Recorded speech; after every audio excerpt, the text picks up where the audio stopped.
We are on the record for the hearings and the matters listed in the North Dakota Industrial Commission hearing docket for November 20th. I am David Garner, hearing examiner for these hearings. We are at the hearing room for the Department of Mineral Resources, Oil and Gas Division, and it is 9 a.m. On the docket, the following matters will be continued or dismissed. Case number 31248, continued.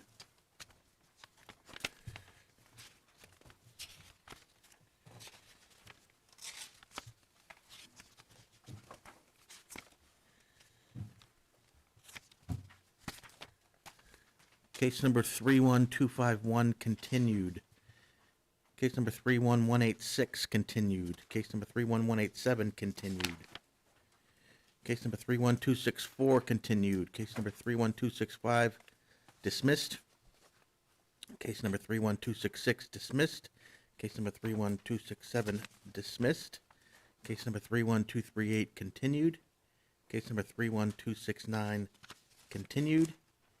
Case number 31392, dismissed. The administrative docket starts on page 4 with case number 31328 and goes through case number 31348 and also includes case number 31269 on the supplement. These cases will be heard in the next room with Michael Zisch. Audio recordings of the cases in the administrative docket will be placed on the oil and gas website by the end of the week. If you wish to appear in one of the matters in the administrative docket, please appear in the next room. If there is opposition to the matter, it will be brought back into this hearing room to be heard, and your statements and evidence will be taken.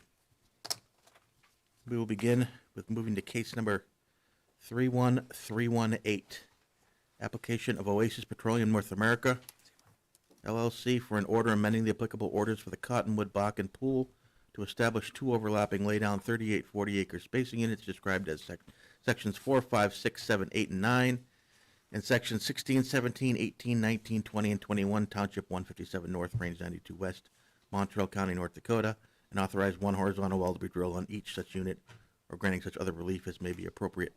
All interested parties, please come forward. Thank you, Mr. Examiner. Wade Mann, P.O. Box 2798, Bismarck, North Dakota, appearing in this case on behalf of Oasis Petroleum North America, LLC. I have three witnesses appearing telephonically in this case: Nicole Meredith, Randy Lambert, and Eva Tomova Medina, and they should all be on the line right now. Ms. Meredith.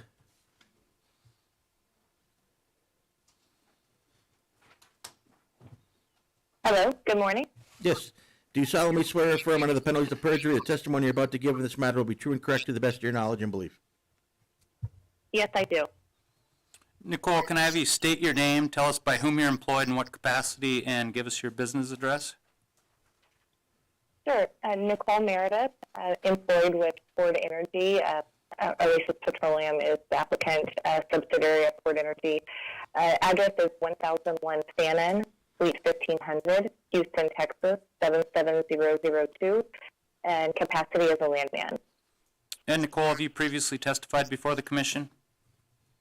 Yes, I have. And did you have your qualifications received as that of an expert? Yes. And are you familiar with the land matters associated with these proposed spacing units? Yes, I am. Okay, I'd move the testimony of Ms. Meredith be received as that of an expert in this case. Motion granted. And Nicole, let's start with L1. Can you identify the area and the spacing units we're discussing? So this is the regional locator map in Montreal County showcasing the specific spacing units that we're requesting on this application. Located in Township 157, Range 92.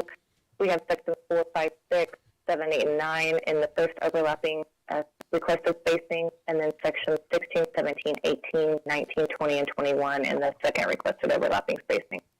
Okay, let's move on to L2. Take us through that exhibit. All right.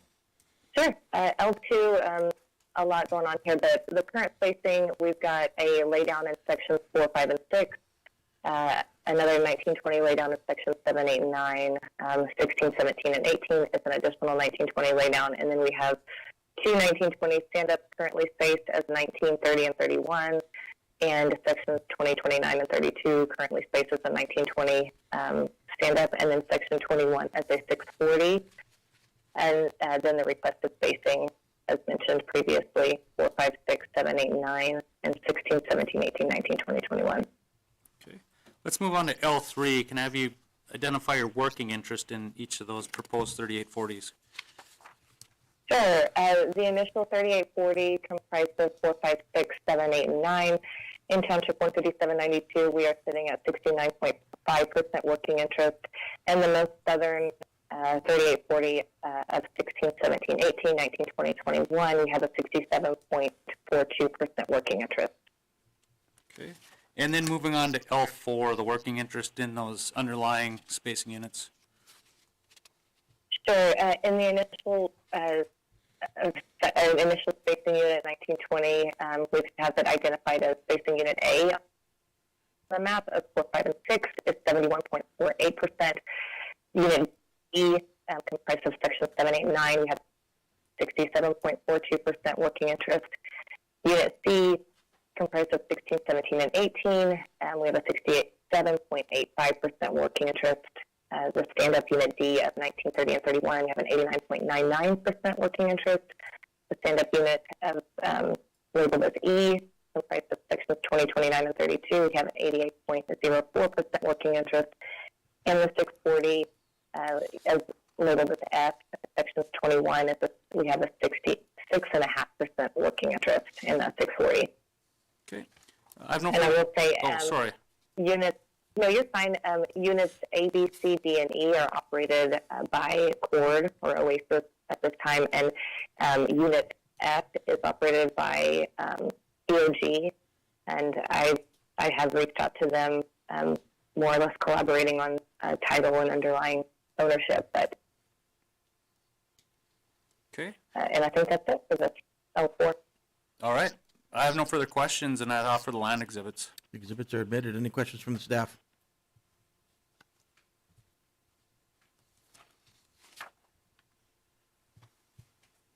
Mr. Lambert, do Yes. you solemnly swear or affirm under the penalties of perjury the testimony you're about to give in this matter will be true and correct to the best of your knowledge and belief? Yes. Randy, can I have you state your name, tell us by whom you're employed and what capacity, and give us your business address? Randy Lambert, employed by Cord Energy. Business address is 1001 Fannin, Suite 1500, Houston, Texas 77002. I am the Director of Geoscience at Cord Energy. Okay. And Randy, have you previously testified before the commission? Yes, I have. And have you had your qualifications received as that of an expert? Yes, I have. And are you familiar with the geology underlying these proposed spacing units? Yes, I am. Okay, I'd move the testimony of Mr. Lambert be received as that of an expert. Motion granted. And Randy, let's start with your exhibit G1. Can you describe for us the structure underlying the spacing units? Yeah, G1 is just a structure map centered on the proposed 3840s, the red and green boxes. Contour intervals 20 feet. We've got gentle dip to the west into the basin in this portion. Nothing crazy going on. All wells are shown. The type log is off to the east of the northern proposed 3840, which we'll see that exhibit in a minute. Okay. Let's go ahead and move on to G2, if you could take us through your ISOPAC map. Yeah, ISOPAC for the Middle Bakken. Contour intervals 2 feet.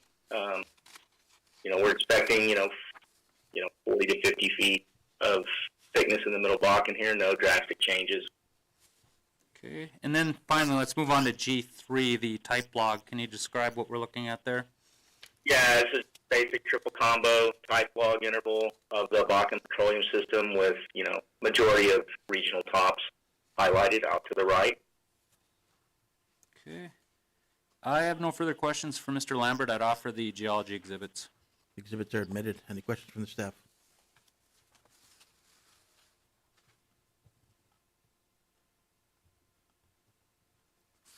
Ms. Tomova Medina, Yes, sir. do you solemnly swear or affirm under the penalties of perjury the testimony you're about to give in this matter will be true and correct to the best of your knowledge and belief? Yes, I do. Eva, can I have you state your name, tell us by whom you're employed and what capacity, and give us your business address? Yes, sir. My name is Eva Tomova Medina, and I'm a development engineering advisor at Cord Energy. Our address is 1001 Fannin Street, Houston, Texas 77002. And Eva, have you previously testified before the commission? Yes, I have. And have you had your qualifications received as that of an expert? Yes, I have. And are you familiar with the engineering matters associated with these proposed spacing units? Yes, I am. Okay, I'd move the testimony of Ms. Tomova Medina be received as that of an expert. Motion granted. And Eva, let's start with your exhibit E1. Can I have you take us through that and describe how you would intend to develop the proposed 3840? Yes, sir. Highlighted in the green box is the proposed section line well. Shown in the purple line, the existing or the planned development under the existing spacing orders are shown above that with the dashed purple line, and the gray box highlights where we are expecting the surface location from which this well will be drilled, and the remaining wells in the CSU will be drilled. Okay. Let's move on to E2 then. Can you describe how you would propose to develop that spacing unit? Yes, sir. So very similar to the other exhibit, but here we're on the northern part of our DSU development. And here we're looking at similar green box around the purple proposed Middle Bakken section line well, and highlighted in the dashed lines are the proposed Middle Bakken wells that are going to be drilled under existing space orders. This location is going to be in lead, so highlighted in the surface, in the gray box there, versus the previous one, which was showing off. Okay. Let's move on then to exhibit E3. And if I could have you take us through summarize the reservoir data and then the economics for the proposed wells. Yes, sir. So they're both very, very similar. I just have this one economic run that applies to both section line wells we just went over. Looking at one Middle Bakken well at around 613 MBO, well EUR, cost just under 10 million, and discounted PIR10 at 0.54. Eva, in your opinion, if the commission were to approve these overlapping spacing units to allow for these section line wells, would that prevent waste and protect relative rights? And yes, it will. I have no further questions that offer the engineering exhibits as well as the gas capture plan affidavit. The exhibits are admitted. Any questions from the staff? Eva, on the exhibit E1, what's the anticipated spud date? So, end of November 2025. Is it anticipated that all the wells that are proposed to be drilled, in this case and the other spacing order, to be drilled back to back or batch drilled? Yes, sir. So, the spyglass, this unit will be drilled first, and then it will move over to the MA, which is to the north, and we'll drill that starting end of January 2026. Is the section line well anticipated to be offset to the north or south, or that being drilled on the section line? Current plan is to drill on the zero line.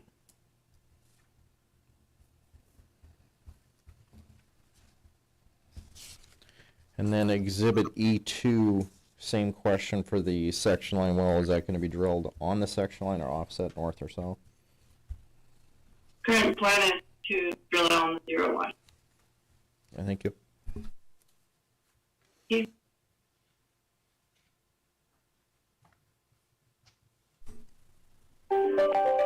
Eva, on exhibits E1 and E2,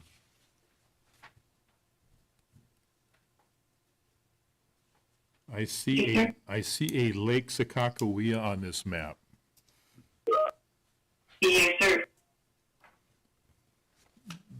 Lake Sakakawea is nowhere near these lands.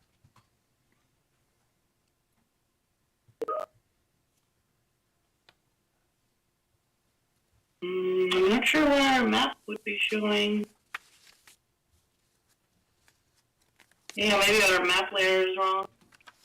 I apologize. I can change that, and I have no idea why it's showing that. Is there, They probably have the wrong layer pulling up for those lakes. so it looks like That the, should be the Cottonwood Lake. Well, no, the Cottonwood Lake is, yeah. yeah, that's, I'll have to check why this one's showing. yeah, it looks like that might be that Cottonwood Lake, but yeah, I don't, Maybe it's Lake. Yeah, I'm not sure. But we can definitely follow up. And, it's not relevant, but it just jumped out at me. for sure. Yeah, let us know if we need to follow up or not. No, it looks I'm like, not too familiar with all the lakes in the area. yeah, it looks like the well sticks are right. It's just that topo layer, whatever image layer that's underneath it is not pulling. Is incorrect. Yeah. Okay, thank you. Thank you. I will relay the message.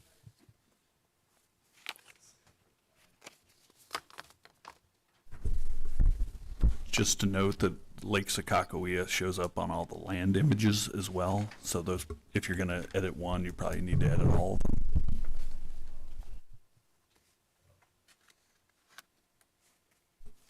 Yeah, I don't think it, Yeah, I'm showing Lake Sakakawea on the NDIC GIS map as well. I just pulled it up. I'm not. Is there a misname across the board? Because I believe we pull our GIS images from well, the NDIC as well. So I'm not really sure what's going on. okay, yeah, But yeah, well, we can update it as soon as it gets updated on all in. yeah, it's not necessary. It's just the name of the lake, but we'll look at that on our end also. Thank you. Yeah, sure.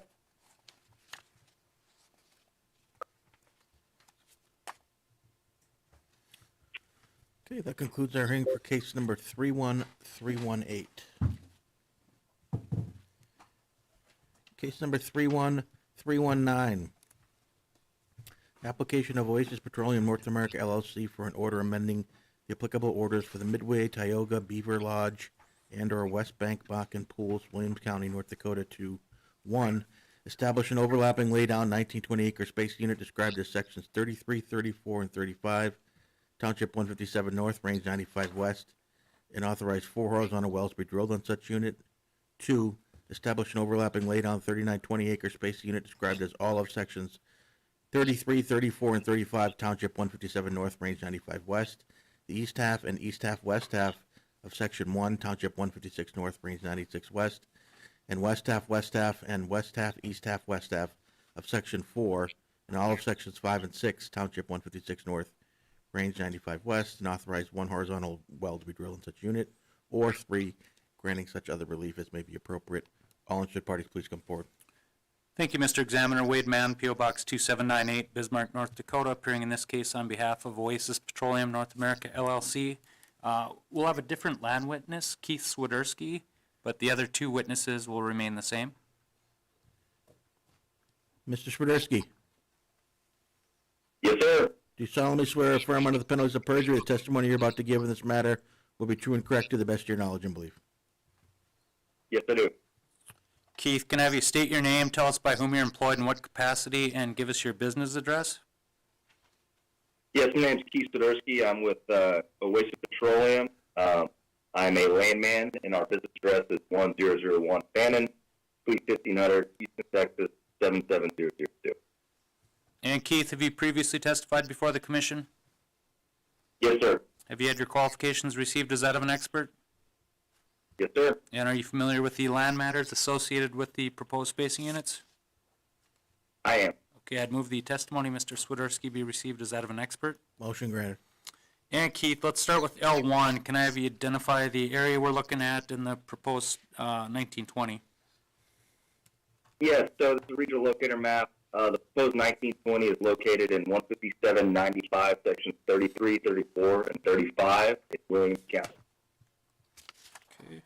Let's move on to L2, and can you tell us what your working interest in that spacing unit would be?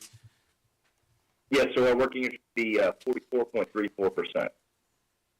Okay, and then moving on to L3, can you take us through the working interest in the underlying spacing units? Yes, so on the underlying spacing unit, Unit A is a Oasis operated laydown 1280, which we own 66.51%, and Unit B is stand-up 1280 that Murex operates. We currently own 0% in. Okay. And then moving on to L4, we're also seeking to establish an overlapping Yes. 3920. Can you identify that for us? Yes, so the 3920 is located in 15795, section 33, 34, and 35, 15695, all section 6, all section 7, midsection 4, the west half, the west half, east half, west half, and then 156, section 96, section 1, the east half, and the east half of the west half, located in Williams County. Okay. And then looking at L5, can you identify your working interest in that proposed spacing unit? Yes, our working interest in the proposed 3920 is 22.7%. Okay. And then L6. So L6 shows the other units that will be pulled in to this overlapping unit. You have Unit A, which is the Oasis operated, which we own 66.51%. Unit B, C are both Murex operated units, we own 0% in. Unit D is a Hess operated unit, which we own 16.12% in. And then units E and F are also Murex operated units, which we own 0%. And Keith, those non-operated units, are those, I think maybe there's one that's not, but are they primarily Murex operated units?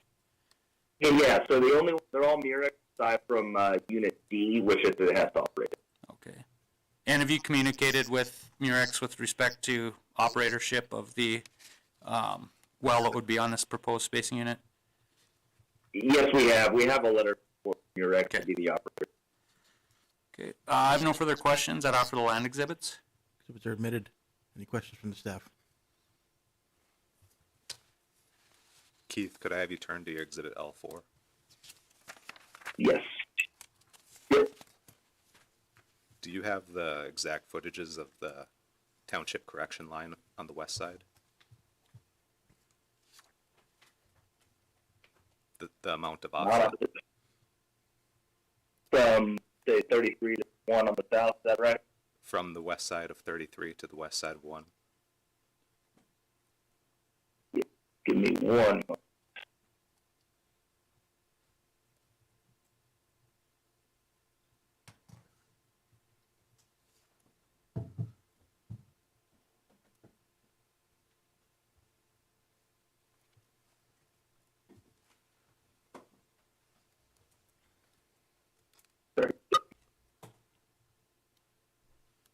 From the west side of 33 to the west side of 1, then Yes. from the far west side of the line, section line? Yes, the amount of offset there. Yeah, gotcha. It would be, I think, 1,500 feet. If I'm doing this correctly. I'm assuming you're saying from the west section line of 33 to the west section line of section 1, correct? Yes. Yeah. I mean, it's obviously kind of playing on a map, but about 1,500 feet, I'd say, approximately. That's just approximate. Yes, sir. I don't have an actual plat from me currently. Would you be able to supplement those footages on the west side as well? Yeah. And also Yeah, we can get the that amount for of offset on the east side as well? Mm-hmm. Yeah, we can get that to you. And in your communication with Murex, did they have any concern with the wells being crossed in section 33? Yes, and we're working with them to avoid any issues on that as far as how we're going to do our completions. We've already spoken with them about this, and we're aligned on how we're going to handle it.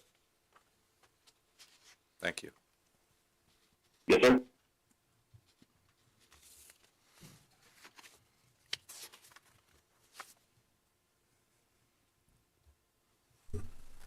Keith, in your supplement for the offset of that correction line, I don't know if they have a horizontal section plat created for that lease line well yet, but we'd want something similar where it's from a registered surveyor showing us what those offsets are to the quarter lines in the wells to the south, or in the sections to the south. And also, you indicated you had a letter of support from Murex. Is that going to be introduced into the record? Yeah, we can make it into that. I don't know if it's helpful, Mark, but Murex has a sort of a companion case that's going to be heard like after this one, which relates to what would be 1920 and then 3840s immediately to the north, which would be crossing that same stand-up 1280, and I think Murex could testify to that. Yeah, we'll take administrative notice when we write the order that that other case exists, so we're not splitting 28 and 33 with no plan for one half or the Sure, other. certainly. Okay, thank you. Yep.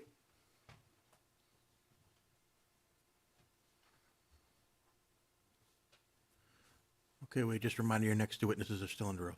Correct, yep. Randy, let's go ahead and start with your G1. Can you describe the structure underlying the proposed spacing units? Yeah, spacing units are on the middle of the map there. Structural contour interval is 25 feet. Mild structure in this area.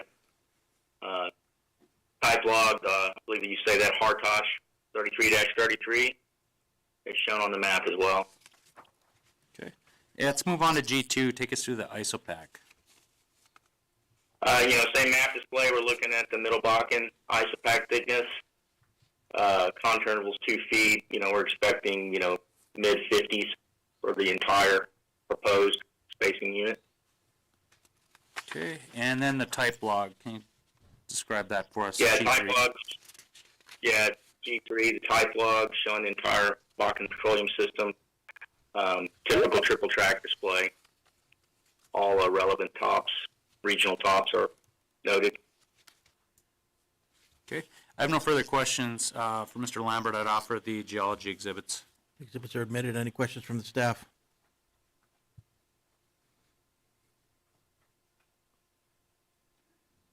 You can proceed.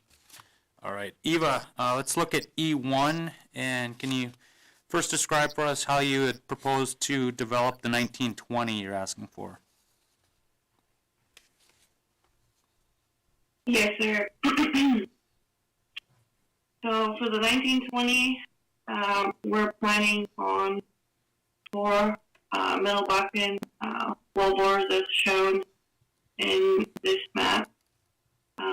They're highlighted in the purple lines, and the 1920 is shown in the green box with the expected surface location highlighted in the green box. Okay. And moving on to E2, the overlapping 3920 for that section line well, how would that be developed? So this one, similar to the previous one, we have the green box with the purple line aligning the proposed 1 Middle Bakken well bore that will be drilled from the same surface location as the 1920.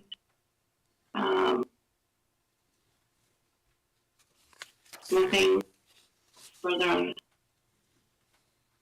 Okay. Then looking at E3, could you summarize for us the reservoir data and then the economics for the proposed well in the 1920 as well as that 3920? Yes, sir.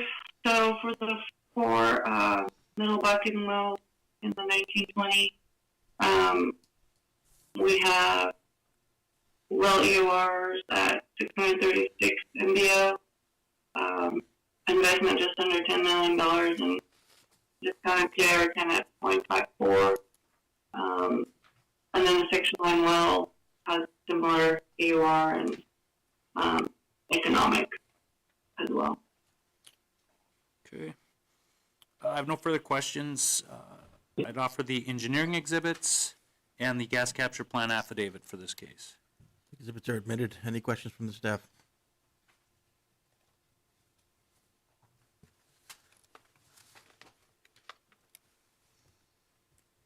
Eva, how far is this section line well going to be drilled off the section, or off the lease line? So we're in discussions with Murex on that. We talked about putting it on the zero line and aligning with them on their section lines as well. So it will be either right on the zero line or within our unit, within the corridor, the spacing section line corridor. On your exhibit E1, how far is that southern well going to be drilled to the north?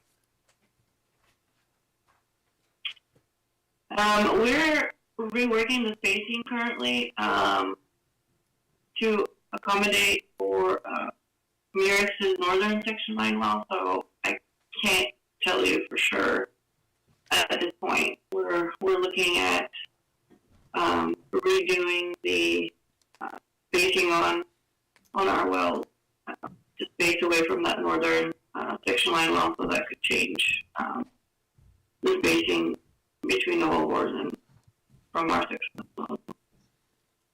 And would you be drilling all 5 of these batch? Yes, yes, sir. And what's your planned spud date? Date is July 2025.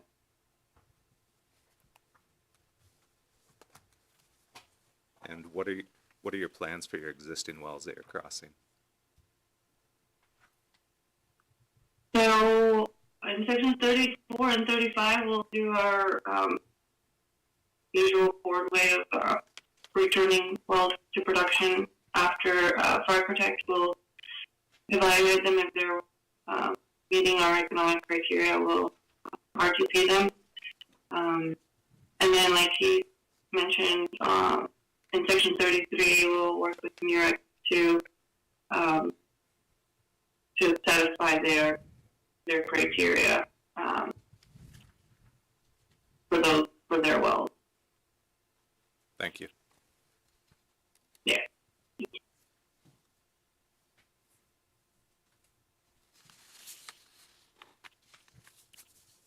Okay, we need to supplement the record. How long do you need, Wade? Yeah. Well, following Thursday, I think, would be typical, but I think that's Thanksgiving. It is. So the following Monday, What's that, December 2nd? I believe, 2nd or 3rd? I believe it is. 2nd? Yeah. December 2nd. Yep. Yep, that works. The record in this case will remain open until December 2nd. And that concludes our hearing for case number 31319.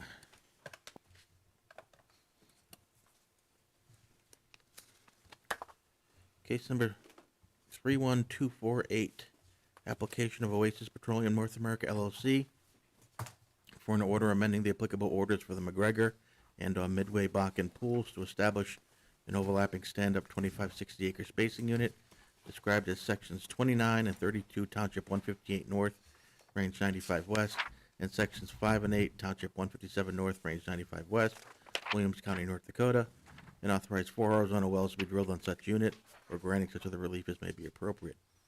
This case has been continued to the February hearings. That concludes our hearing for case number 31248.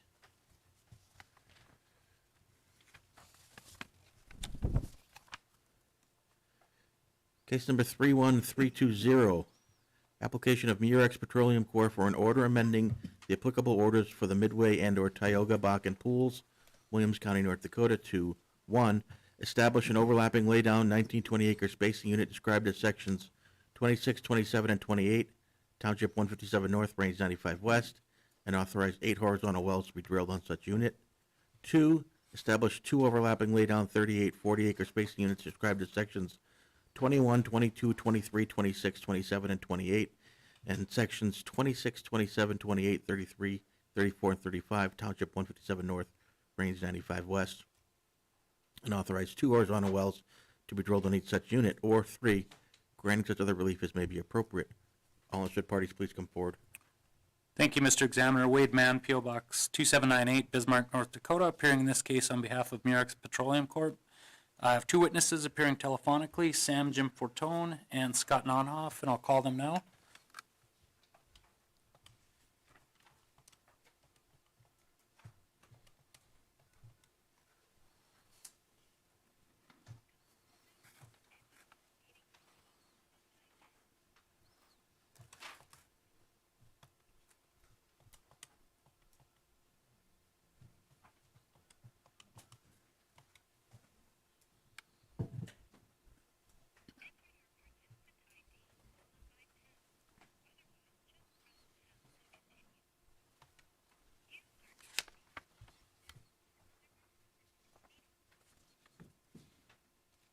Hey guys, can you hear me?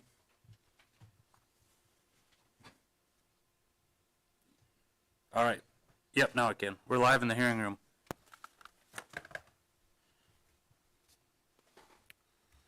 What? Mr. Nonhoff. Mr. Jim Fortone will be the first witness. Oh, okay, it's different on the list here. Sorry. Okay, Mr. Jim Fortone, Yeah. do you solemnly swear or affirm under the penalties of perjury the testimony you're about to give in this matter will be true and correct to the best of your knowledge and belief? Yeah. Sam, can I have you state your name, tell us by whom you're employed in what capacity, and give us your business address? Sure. Sam Jimpertone, land manager on behalf of Murex Petroleum Corporation. Our address is 1700 City Plaza Drive, Suite 575, Spring, Texas 77389. And Sam, have you previously testified before the commission? Yes.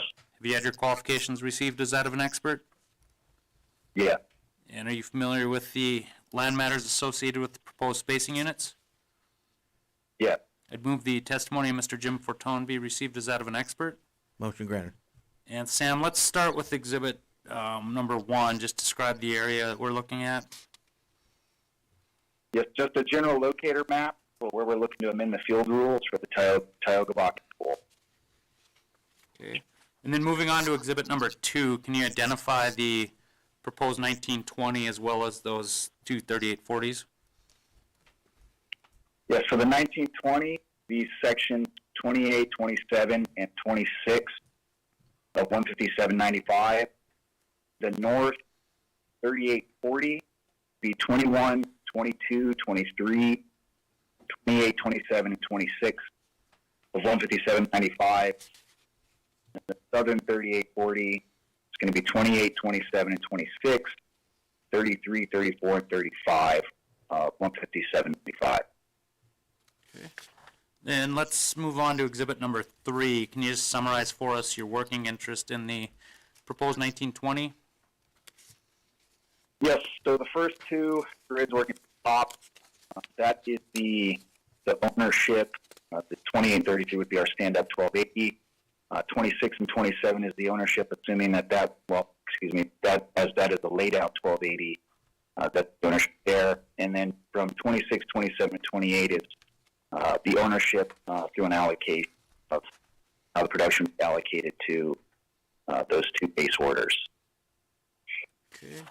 And then let's move on to exhibit 4. What are you showing there? This is a letter of support from XTO Energy for the breakdown 1920. They have a considerable interest in the stand-up DSU 2833 157.95. Okay.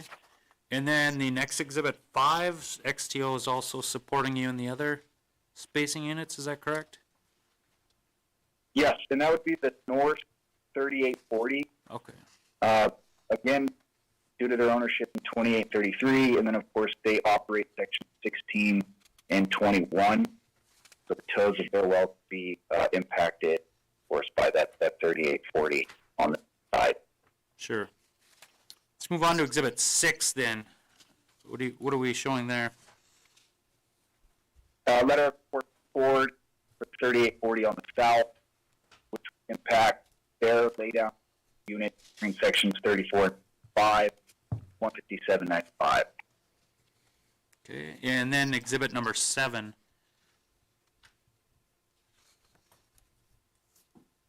That's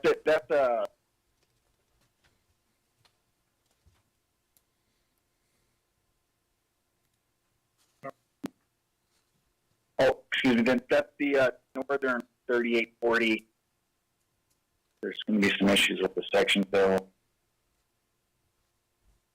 It's going to be the northern 3840, and that's because it's going to impact their well 15 and 22 of 157.95. Sure. And then moving on to Exhibit number 8, can you just briefly summarize your working interest in that proposed 3840? Yes, so the Exhibit 8 here, this is a breakdown again by the ownership to the base orders. This would be the breakout for the 3840 and the sections impacted there for everybody that was involved.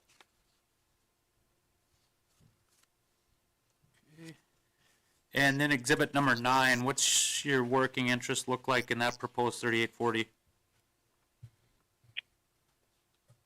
Well, as to Mirex's 3840, it's 33.78% working interest.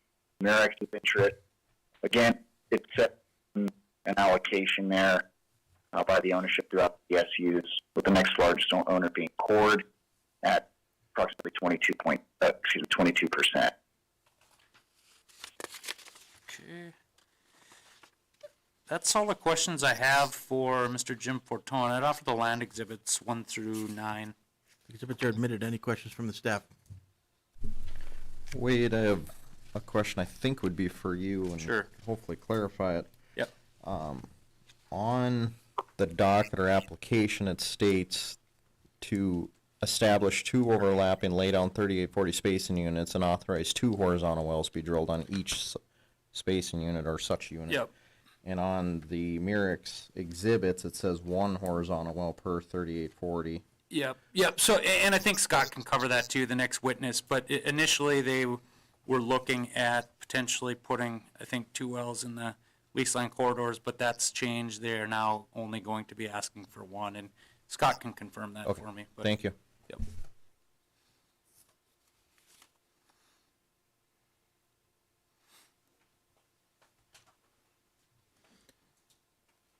Mr. Nonhoff, Yes, sir. do you solemnly swear or affirm under the penalties of perjury the testimony you're about to give in this matter will be true and correct to the best of your knowledge and belief? I do. Scott, can I have you state your name, tell us by whom you're employed, in what capacity, and give us your business address? My name is Scott Nonhoff. I'm Vice President of Reservoir Engineering. I'm employed with Murex Petroleum, 1700 City Plaza Drive, 575, Spring, Texas, 77389. And Scott, have you previously testified before the commission? I have. And have you had your qualifications received as that of an expert? Yes, sir. And are you familiar with the geology and engineering matters associated with these proposed spacing units? I am. Okay, I'd move the testimony of Mr. Nonhoff be received as that of an expert. Motion granted. And Scott, let's start with exhibit number 10, if I can have you describe the structure underlying these spacing units. Simple structure map showing northeast dip through our area of interest. Okay, and then moving on to exhibit number 11. Number 11 is the line of section of the area that dovetails into exhibit 12. And then let's move on to, let's move on to your cross-section. It looks like we might have had a hiccup on the copies. I still have that one marked as exhibit number 10. I think it should be 12, but in any event, can you go to that cross-section, kind of show or explain for us what that reflects? It is the market pool unit section showing all the major markets, including the Three Forks, and additionally showing that it is a very continuous section across the acreage position, and it's about 50 feet in the Bakken and about 30 feet in the Three Forks. Okay. And then Scott, before we move on to the reservoir data and the economics, I'd like to have you go back to exhibit number 2 that Sam testified on. You have that there? Yes. Could you, like, using that exhibit, can you describe for us how you would propose to develop both the 1920 as well as each of those 3840s with the section line wells? So for each of the 3840s, we're requesting just one market pool unit horizontal that will be drilled on the lease line, zero unit lease line. As far as the development of the 1920, we're asking for 8 wells, of which 4 to 5 will be Middle Bakken, and 3 to 4 will be Three Forks. Okay. And then let's move on to the reservoir data and economics. I think we've got some typos in the exhibits, like they got, we added a couple land exhibits and the numbers got thrown off, so I think what the staff has in front of them says exhibit number 11, but it should be exhibit 13, and in any event, that would be the reservoir data and the economics. Can you kind of walk us through that and summarize first for the Middle Bakken wells? Okay, for the Middle Bakken, we're anticipating somewhere between 50 and 55 feet of average thickness across the structure, which will result in reserves of just under 3.6 million barrels. We anticipate the investment to be $10.5 million a well. On PSP, we'll be having an OpEx of about $45,000 a month. At $70 oil, we anticipate net present value PV10 of $10 million, $10.6 million, and a cumulative uncounted cash flow of $21.3 million, giving us a rate of return of greater than 30% rate of return. Okay. And then, Scott, moving on to the next exhibit, what would that look like, reservoir and then economics on the Three Forks wells?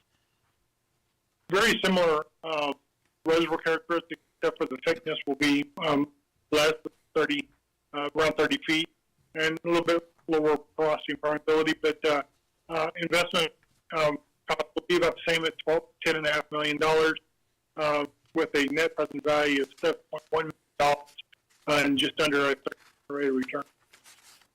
Okay. Then moving on to the next exhibit, can you describe for us how you would intend to drill and complete the wells? Very standard is all the wells that have been being drilled up here, especially on the 3 milers, TVD of around 24,500 feet, and we anticipate about 80 stages for frac. Okay. And Scott, in your opinion, if the commission were to approve this spacing and the development you described, would that prevent waste, protect relative rights, and prevent the drilling of unnecessary wells? Yes, it would. Okay, I have no further questions. I'd offer the exhibits and the gas capture plan affidavit. Exhibits are admitted. Any questions from the staff? Scott, would you be able to submit your cross-section as a PDF? Yes, sir. With your Three Forks target, is that going to be just the first bench? Yes. And then looking at your exhibit 2, Yes. what kind of interwell distance are you going for here? About 750 feet to 1,100 feet between wells.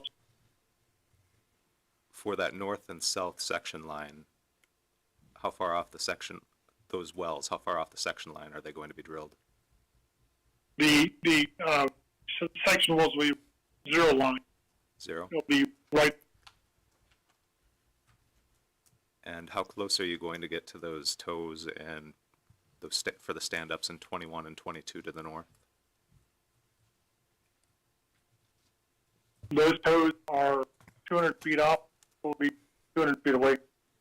A little less. I mean, a little more.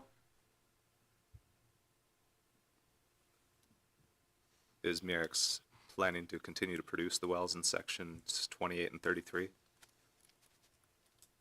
We are undecided on that right now. We've been studying that from various other operators. There's reason to be able to do so and then not.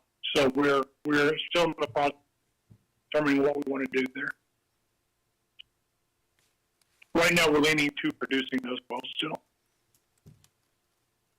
Would you be batch drilling all of these wells? We're going to do the southern half of the 1921st, and then the northern half would be at a later date. How many wells would be drilled in that first batch? 3 plus the lease line.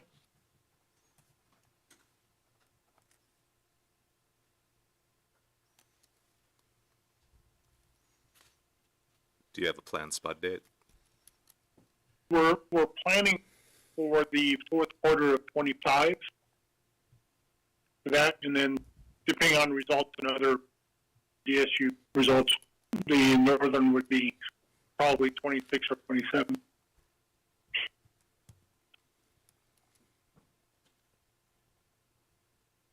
Thank you.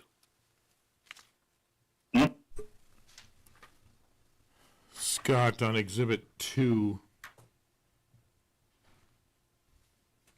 can you elaborate just a little bit on the alternating wells? Why are the Three Forks wells placed where they're at versus alternating every other one? It's more just convention, not actual development. We'll be placing them closer to one another. So the Three Forks and Bakken are kind of overlapping more so. That's just a bad picture, honestly. So well, you said you would drill 3 to 4 Three Forks wells, correct? Correct. And there's 3 on here. So I was just curious as to what's the reason for the alternating pattern you're depicting here? It for right now, nothing more than just showing Three Forks and Bakken. Depending on where our results of the Bakken depends on where we're going to place the Three Forks. So they may be much closer to one another, or we may space them out. Right now, we don't. That's just a depiction. It's not a development. And on your Exhibit 13, or as it's marked 11, for your reservoir and economics, what's the EUR for a Middle Bakken well?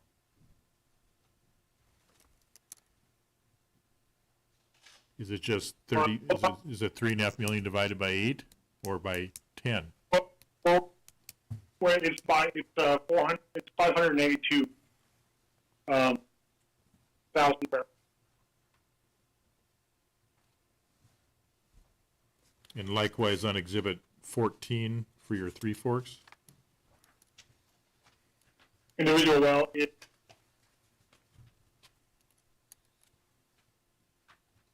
451 thousand barrels. Could you repeat that, please? 451,000. Okay, thank you. Uh-huh.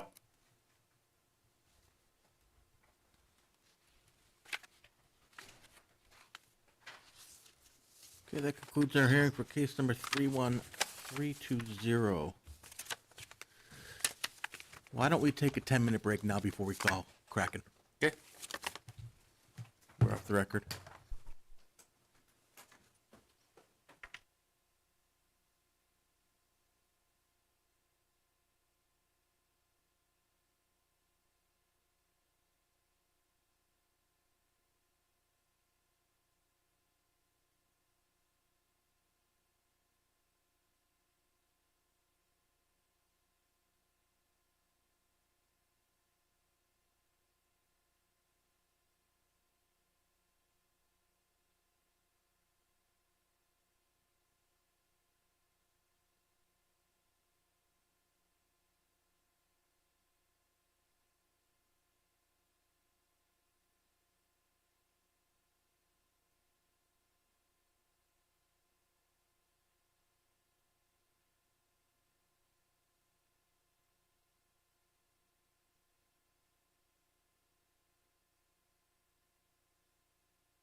We are back on the record.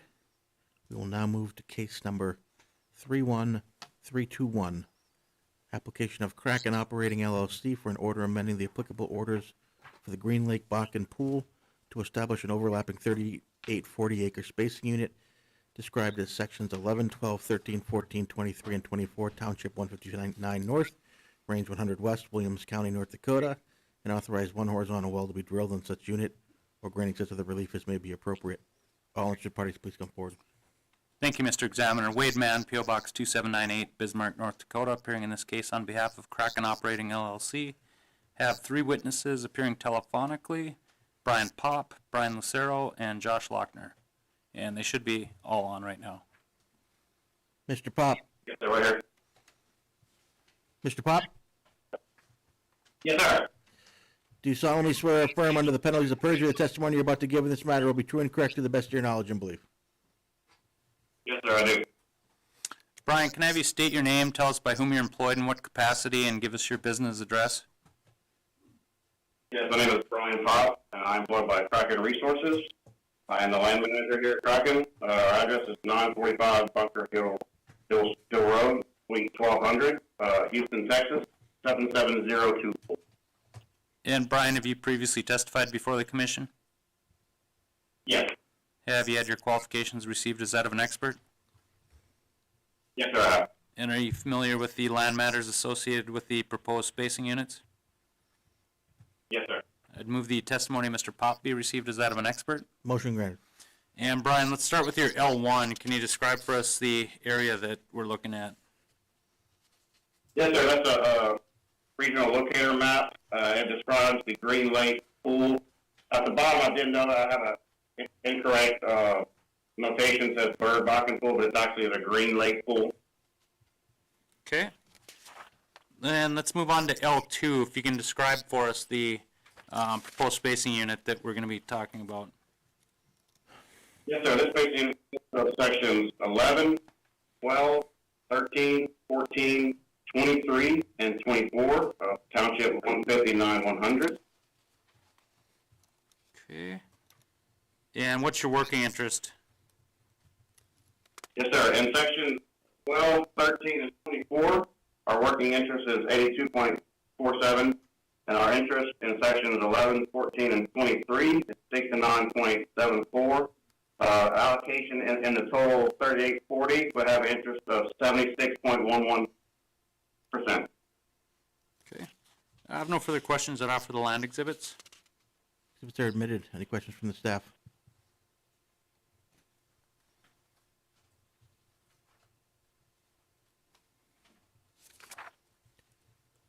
Mr. Lucero, Yes, sir. do you solemnly swear or affirm under the penalties of perjury the testimony you're about to give in this matter will be true and correct to the best of your knowledge and belief? Yes, I do. Brian, can I have you state your name, tell us by whom you're employed in what capacity, and give us your business address? Yes, sir. My name is Brian Lucero. I am employed by Kraken Resources as their geology manager. Our address is 945 Bunker Hill Road, Suite 1200, Houston, Texas, 77024. And Brian, have you previously testified before the commission? Yes, I have. Have you had your qualifications received as that of an expert? Yes, I have. And are you familiar with the geology underlying the proposed spacing unit? Yes, I am. Okay, I'd move the testimony of Mr. Lucero be received as that of an expert. Motion granted. And Brian, let's start with G1. Can you describe the structure underlying that proposed spacing unit? Yes, sir. Exhibit G1 is a structure map based on the top of the Middle Bakken Formation. It is on a 50-foot contour interval showing dip generally to the south, and it also shows the location of our type log. Okay, let's move on to G2. Can you take us through the ISOPAC map? Yes, sir. G2 is an isopac across the unit in question. Shows general Middle Bakken thickness of around 49 feet, 1 foot contour interval, and again shows the location of our type log. Okay, and then moving on to that type log G2, can you describe what you're showing there? Our type log for this area is the SRB number 1-11, and it shows a representative log across the Middle Bakken Formation. Okay. I have no further questions. I'd offer the geology exhibits. Exhibits are admitted. Any questions from the staff? I just noticed that G2's listed twice there. Yeah, Probably the should be G3. type log should be G3. Looks like we've got a typo on that exhibit.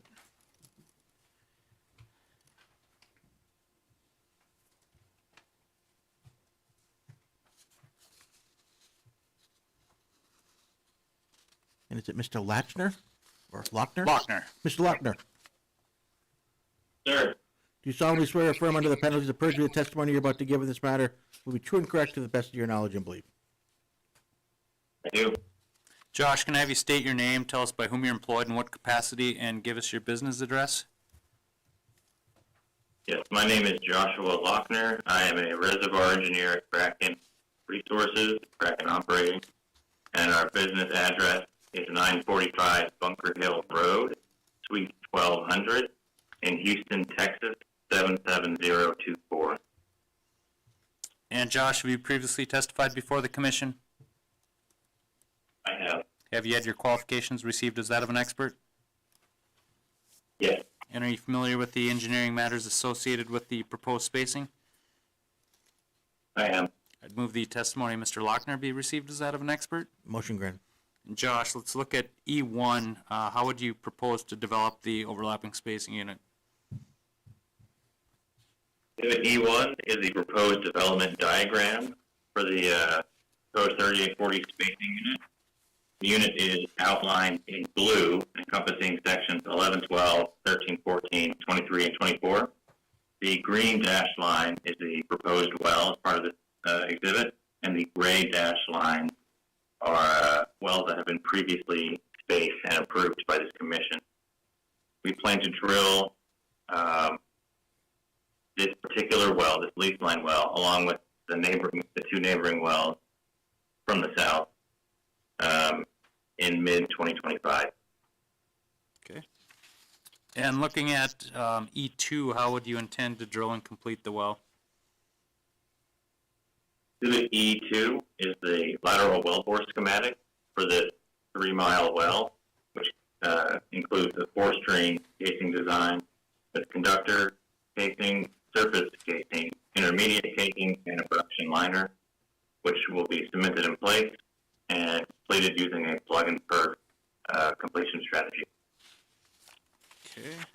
Then moving on to E3, can you just summarize that for us? Describe the reservoir data and then the economics for that well.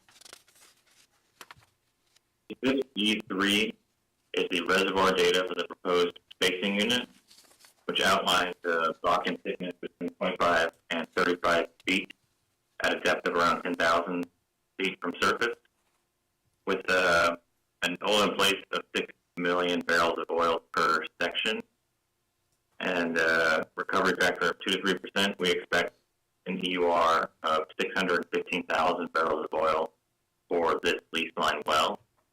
GOR, we expect to start at around 700 and then rise to 1,500 over the first year and a half production, remaining steady there.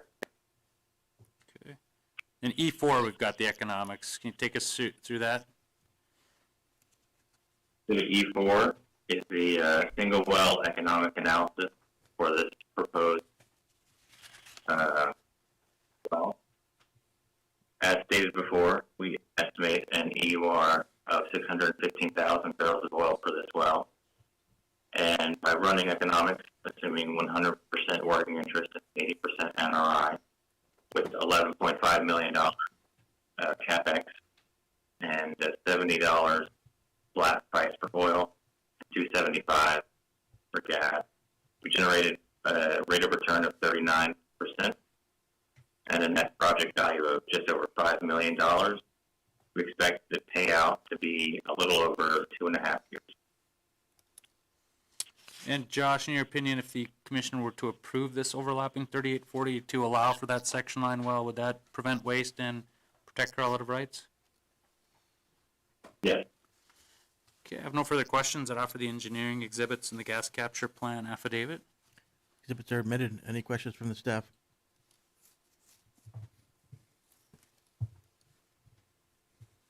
Josh, how far is this well going to be drilled off the section line? So this will be drilled roughly 50 feet to the east of the section line in order to more closely center the well between the two existing producers.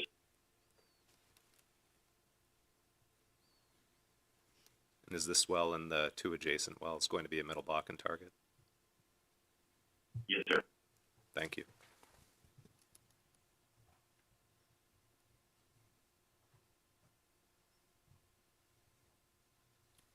Okay, that concludes our hearing for case number 31321.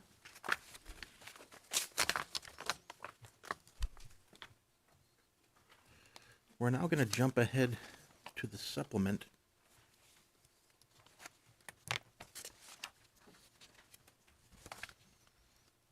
And call case number 31188. Is that correct? Wade? Correct.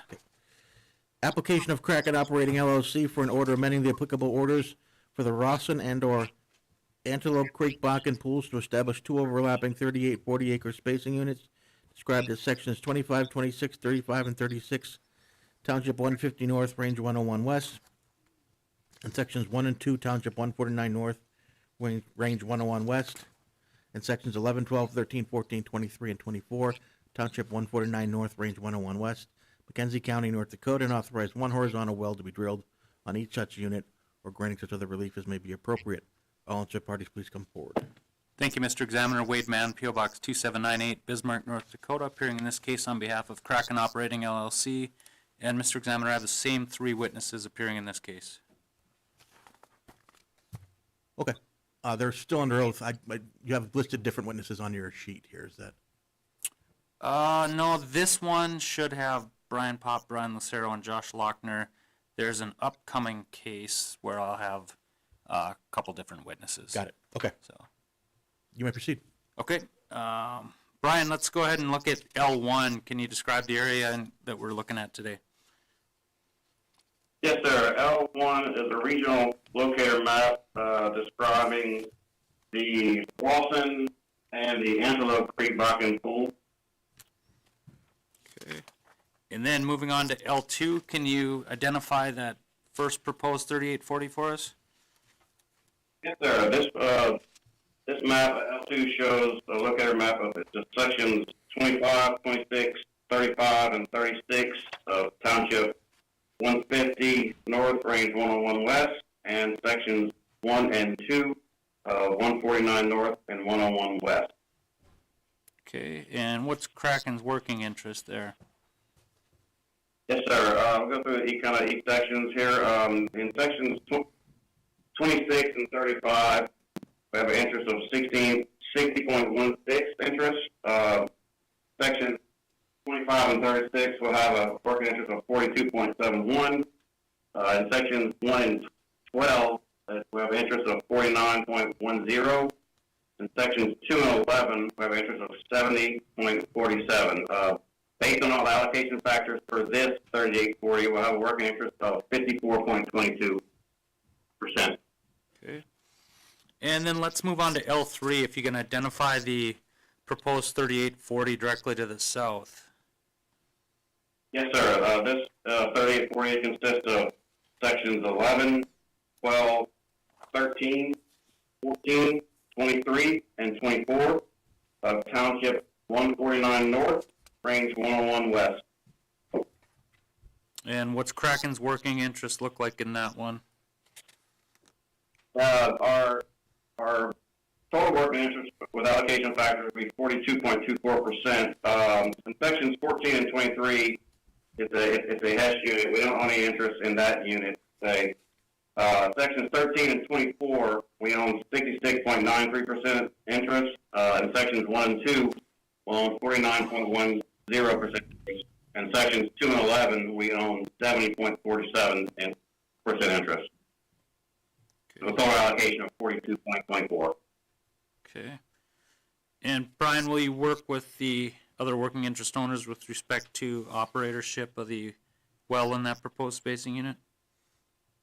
Yes, sir, we have contacted Hess and we've talked about this lease line. Okay, great. I have no further questions. I'd offer the land exhibits. Exhibits are admitted. Any questions from the staff?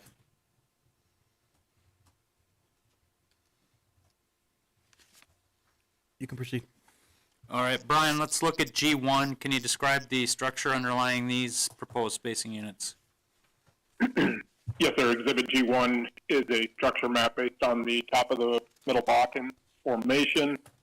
It is on a 50-foot contour interval. It shows variable structure across this area with dip generally to the northeast, and again shows the location of our type log.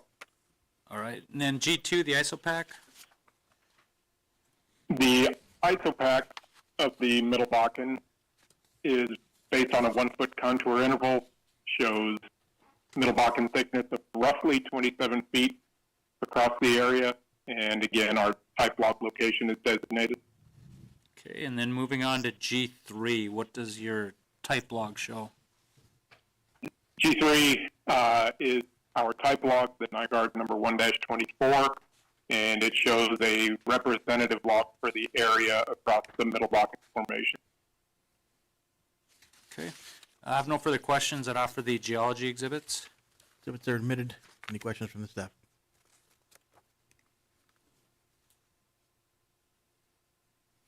You can proceed. All right, Josh, let's look at E1. How would you propose to develop these two overlapping 3840s? Exhibit E1 is the proposed development diagram for this exhibit with the proposed 23840 lease line indicated with the dashed green line. The two blue boxes highlight the spacing units themselves, and the green square in the northeast of section 11 is our proposed surface location from which to drill these two wells. Okay. And looking at E2, how would the wells be drilled and completed? The E2 is the lateral wellbore schematic for the two proposed 15,000-foot laterals. We plan to drill and complete them the same way with the conductor casing, surface casing, intermediate casing, and production liner, along with a plug and perf. Okay, moving on to E3, can you summarize the reservoir data for us? E3 is the reservoir data for the proposed spacing unit with the Bakken 27 feet and bottom hole temperature 260 degrees Fahrenheit and pressure of 5,800 psi. The EUR for each of these wells to be roughly 650,000 barrels of oil, with the rising GOR profile from 700 to 1,500 over the first couple of years of production. Okay, and then how about the economics, E4?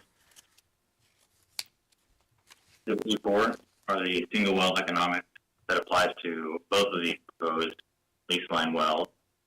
As stated before, we expect a recovery of 650,000 barrels of oil per well, and the initial required investment to be about $12.3 million per well.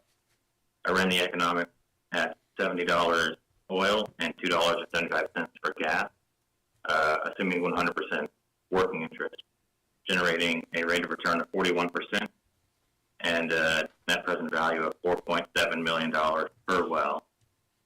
The discounted rate of return is 1.4, and the payout is right around 2.5 years. Josh, in your opinion, if the spacing is approved for these section line wells, would that prevent waste, protect relative rights, and prevent the drilling of unnecessary wells? Yes, I would. Okay, I have no further questions. I'd offer the engineering exhibits and the gas capture plan affidavit. Exhibits are admitted. Any questions from the staff?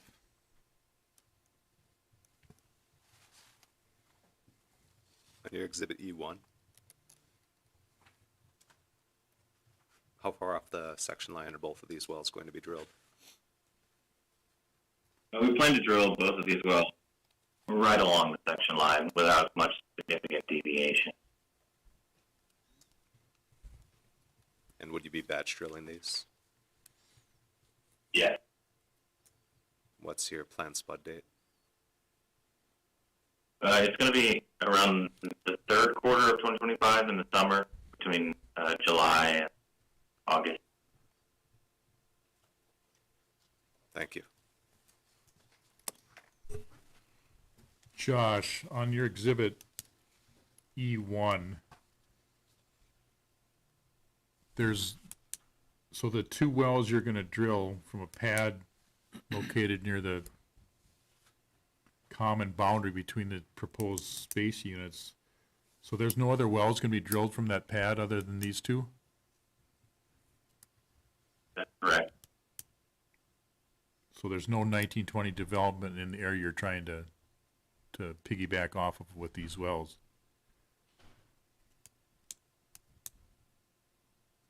Not from the surface location. But we do plan to immediately drill Houston for the northern 2635 unit.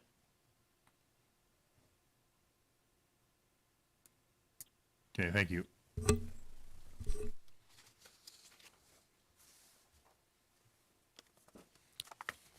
That concludes our hearing for case number 31188.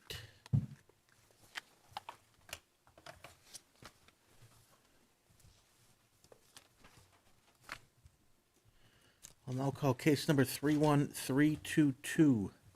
Application of Burlington Resources Oil and Gas Company LP for an order amending the applicable orders for the Elita Block and Pool, McKenzie County, North Dakota to 1, terminate 2 overlapping 3840 acre spacing units described as sections 28, 29, 32, and 33, Township 152 North, Range 97 West, and sections 4 and 5, Township 151 North, Range 97 West, and sections 8, 9, 16, 17, 20, and 21, Township 151 North, Range 97 West. 2, establish an overlapping 5120 acre spacing unit consisting of sections 28, 29, 32, and 33, Township 152 North, Range 97 West, and sections 4, 5, 8, and 9, Township 151 North, Range 97 West, and authorize 1 horizontal well to be drilled on such unit. And 3, granting such other relief as may be appropriate. All interested parties, please come forward. Thank you, Mr. Examiner. Wade Mann, P.O. Box 2798, Bismarck, North Dakota, appearing in this case on behalf of Burlington Resources Oil and Gas Company, LP. Have 3 witnesses appearing telephonically, Ashley Hansen, Adam Mullins, and Gabby Jacoby. And I'll call them now.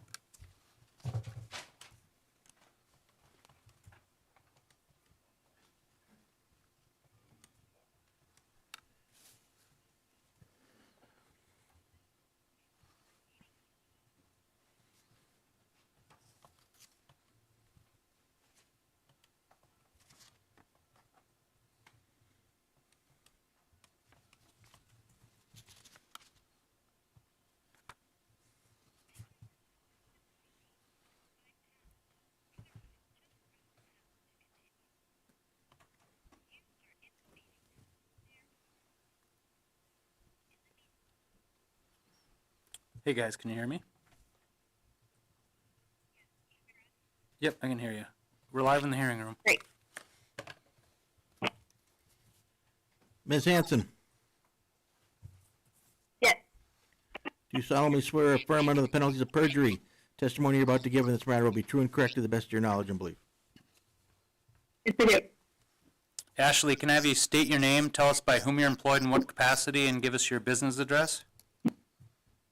Yes, my name is Ashley Hansen. I am a staff land negotiator with ConocoPhillips, and I am located at 925 North Eldridge Parkway, Houston, Texas, 77079. And Ashley, have you previously testified before this commission? Yes, I have. Have you had your qualifications received as that of an expert? Yes, I have. And are you familiar with the land matters associated with this proposed spacing unit? Yes, I am. Okay, I'd move the testimony of Ms. Hansen be received as that of an expert. Motion granted. And Ashley, let's start with your Exhibit 1.1. Can you identify the spacing unit we're requesting? Yes, so we are applying for an overlapping 5120 acre spacing unit for a 1 well density that encompasses sections 28, 29, 32, and 33 from Township 152 North, Range 97 West, and sections 4, 5, 8, and 9 from Township 151 North, Range 97 West. Okay.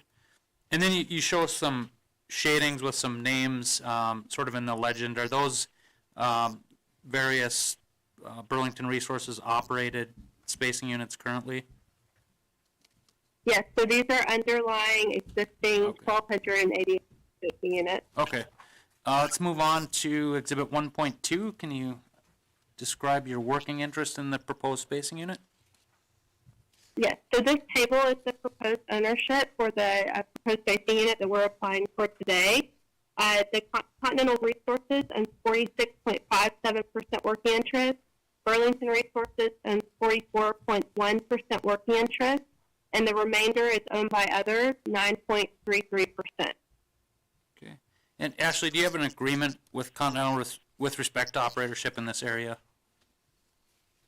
Yes, we do. There is an unrecorded agreement from August of 2016 between Burlington and Continental that establishes operatorship for future wells drilled in these units. Okay. Let's move on to Exhibit 1.2, and can you take us through the working interest in some of these underlying spacing units? Yes, so the next two pages will be the contributing spacing units for this 5120. The first one is the raw DSU. The apparent well operator is Continental Resources, and the working interest is split 50-50 between Burlington and Continental. The next table is our Syverson, the Syverson DSU. The parent well operatorship, also Continental Resources.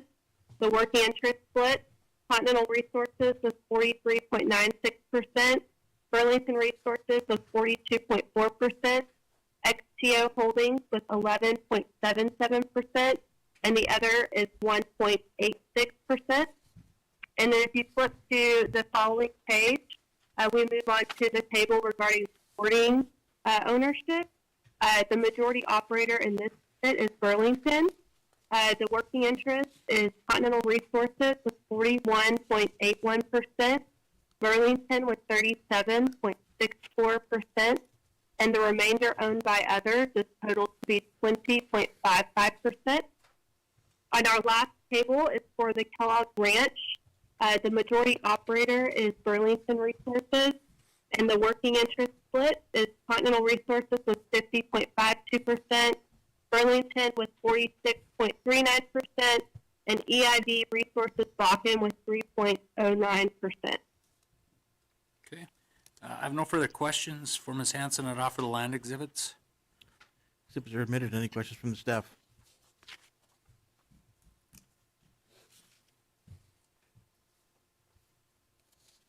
Mr. Mullins,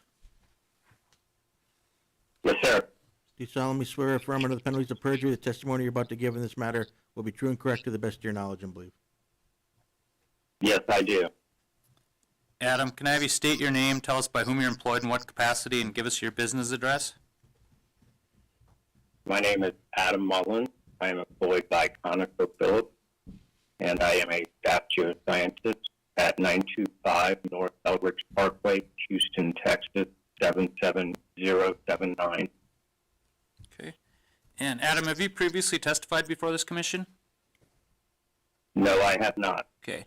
Can I have you describe your educational background and then briefly take us through your relevant work experience? Absolutely. I have received a Bachelor of Science degree in geophysics from Virginia Tech in 1998 and a Master of Science in Geophysics from Texas A&M University in 2001. I have been employed full-time with ConocoPhillips since 2001 in the roles of geophysicist and geologist. I have worked in lower 48 unconventional reservoirs for the past 12 years with a focus on the Anadarko, Powder River, DJ, and Williston Basin. I have maintained an active and good standing license with the Texas Board of Professional Geoscientists for 20 years. The last 2 years, I have been focused within the Williston Basin, supporting ConocoPhillips operated and non-operated assets for developing the Bakken Pool. And Adam, are you familiar with the geology that's underlying the proposed spacing unit that we're requesting today? Yes, I am. And have you prepared some exhibits that you're going to discuss relating to the geology? Yes, I have. Okay. I'd move the testimony of Mr. Mullins be received as that of an expert. Motion granted. And Adam, let's take a look at your Exhibit 2.1. Could you just describe for us the structure underlying the proposed spacing unit? Absolutely. So Exhibit 2.1 shows a map of the Upper Bakken Shale structure with a 50-foot contour interval. You can see that there's a general westerly dip to the area. The spacing unit, the 5,120 feet spacing unit, is noted on here. In addition, the type log is shown in the southwestern corner for the Van Dyke number 1. Okay. And let's move on then to the next exhibit, that type log. Can you describe for us what you're showing on that type log? Sure. This is, as I mentioned, the Van Dyke number 1 in the southwest corner of the spacing unit. It identifies the top and base of the Bakken pool. In addition, it shows all relevant formations within that interval. There's a star denoting the prospective middle Bakken interval in which this unit line will target. The middle Bakken along this 4-mile corridor is relatively continuous thickness of approximately 43 feet, plus or minus 2 feet. Reservoir properties are also interpreted to be continuous along this interval. Okay. And then moving on to exhibit number 2.3, can you just describe for us how you would intend to develop this spacing unit? Absolutely. So, as on previous images, the 5,120 acre spacing unit is identified on the map. You can see the existing horizontal development and the Bakken pool shown here as well. The unit line, the 4-mile unit line, is noted in the center with the dashed line. The well will be drilled from the south from a pad in section 9, drilled along the unit line towards the north for the 4-mile distance. Okay. That is all the questions I have for Mr. Mullins that offer exhibits 2.1 through 2.3. Exhibits are admitted. Any questions from the staff?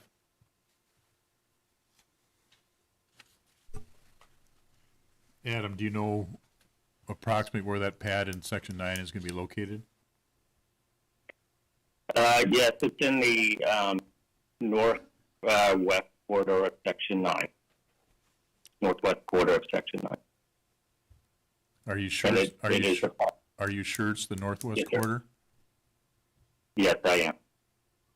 So how are you going to drill along section 9 if you're located in the northwest quarter?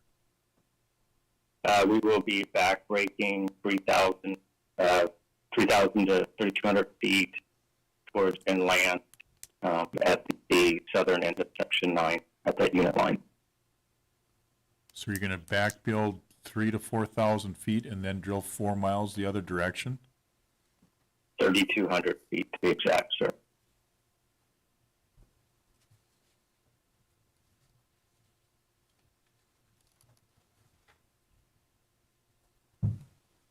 So have you run torque and drag models on that plan? Yes, we have. And it is deemed within our tolerance. What's the estimated measured depth footage for the total depth of this well? Well, we do have our drilling engineer available to answer those questions. You might be able to provide those details. Okay, I can wait. It would. Okay. Thank you. You're welcome.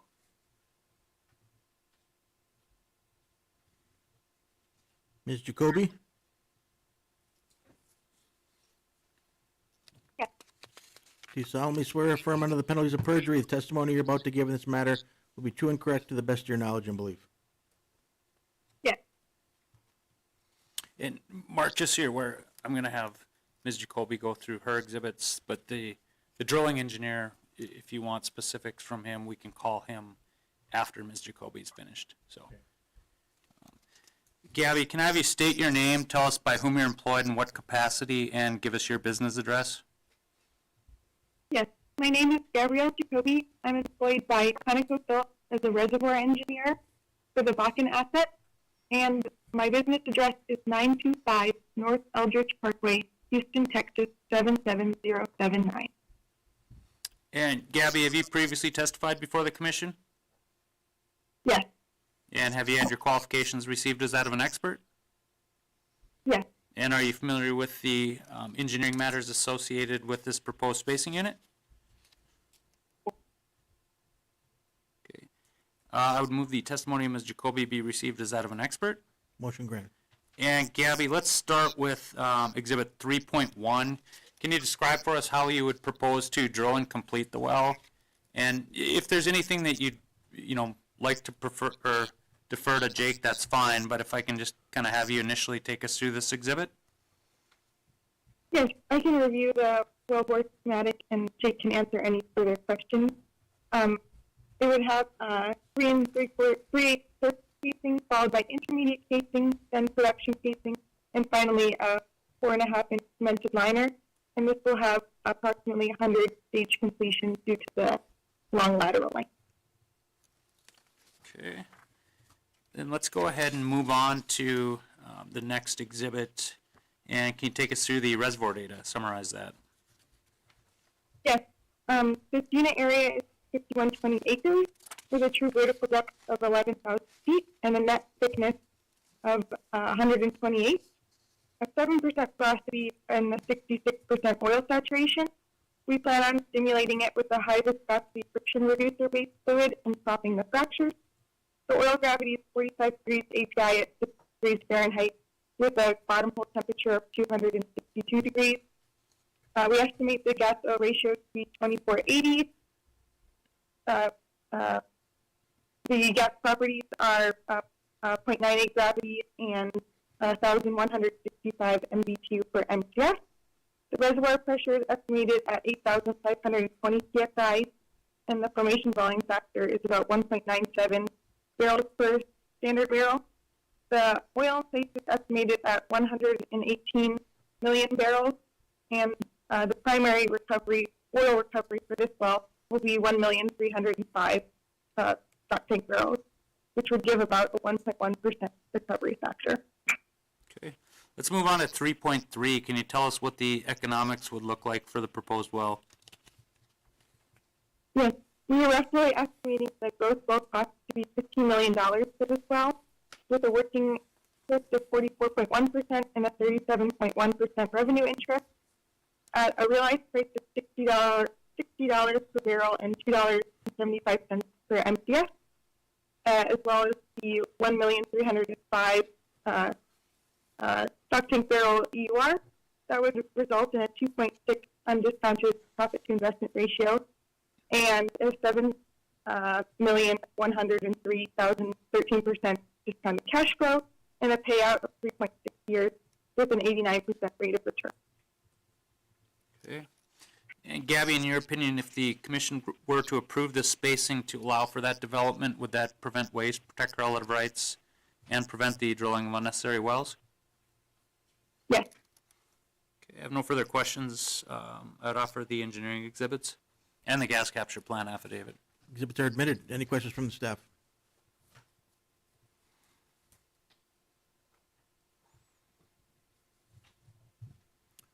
Okay, did you want to call one more witness? Yes. Is Jake there? Yeah, I'm right here. So I'll call Jake Morissette. Morissette. Yeah. Mr. Morissette, Yes, do you solemnly swear or affirm under the penalties of perjury the testimony you're about to give in this matter will be true and correct to the best of your knowledge and belief? I do. Jake, can I have you state your name for the record and then maybe just spell it for us so we get the spelling right? Yeah. Jake Morissette. That's MORRISSETTE.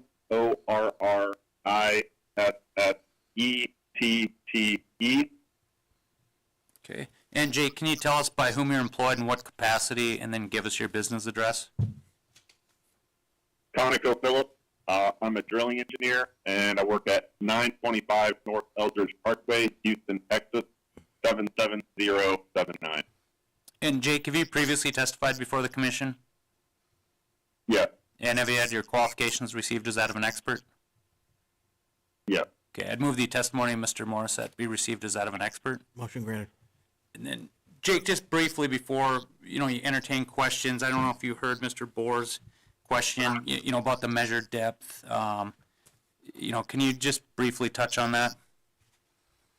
Yeah, so I don't have the exact depth in front of me, but I can have the chart where I can see the approximate measured depth here is about 34,000 feet with a lateral length of 20,863 feet. Okay.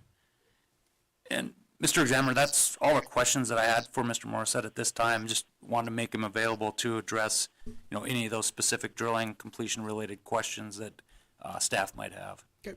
Any questions from the staff? Jake, what'd you say the lateral length was? 20,863 feet.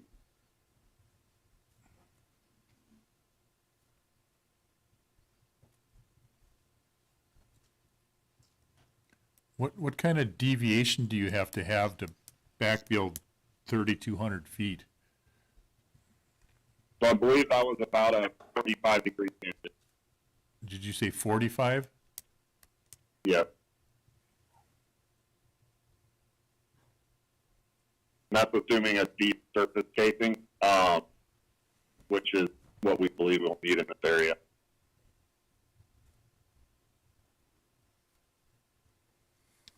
So, before I get into the engineering stuff, have you talked to the production side about this? I personally have not.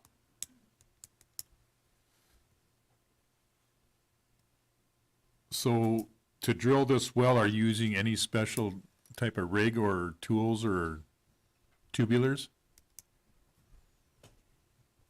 So we're using our standard drill pipe. As far as the casing run for the lateral, we'll be using 4.5 PXT liner, which will allow us to rotate. Now, the previously mentioned torque and drag modeling was modeled based off of just tripping in without rotating, and that did pass, provided we are able to run a flotation sub and basically run air in the first third of that liner, called the airlock, and then fill fluid on top of that, and then run at the bottom. So, as I mentioned, we do have the 4.5 PXP, so if we get to the point where we need to rotate that pipe in, ream it in, we have that ability.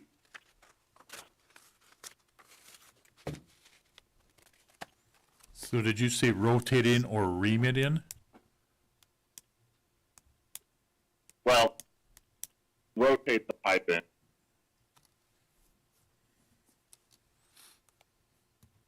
We would be using a standard shoe, so I think ream was a misspeak by me. Okay.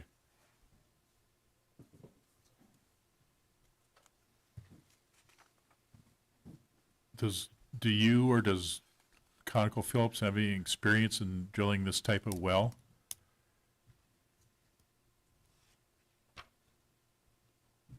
We have yet to drill a 4-mile lateral, but we know that they are being drilled and looked at being drilled in the industry. We realize it's ambitious, but our torque and drag modeling does indicate that it is possible.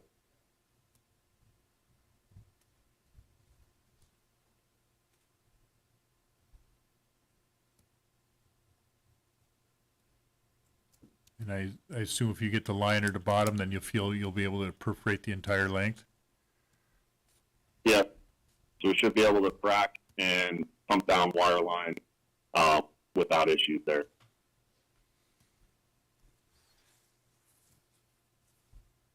Okay, thank you. You're welcome. Okay, that concludes our hearing for case number 31322.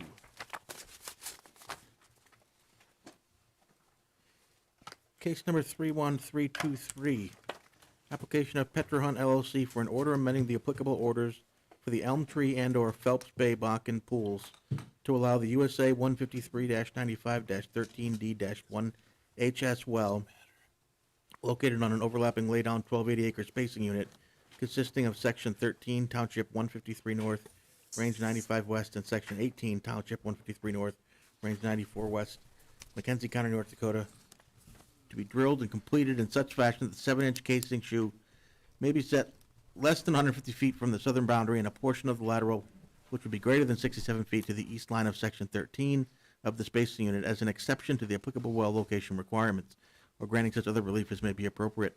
All interested parties, please come forward.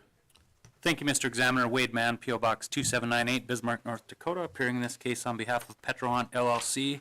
And Mr. Examiner, I'll have two witnesses in this case. Mr. Mike Lindsay is present. The other witness, Laramie Poldrak, I need to call right now. Okay.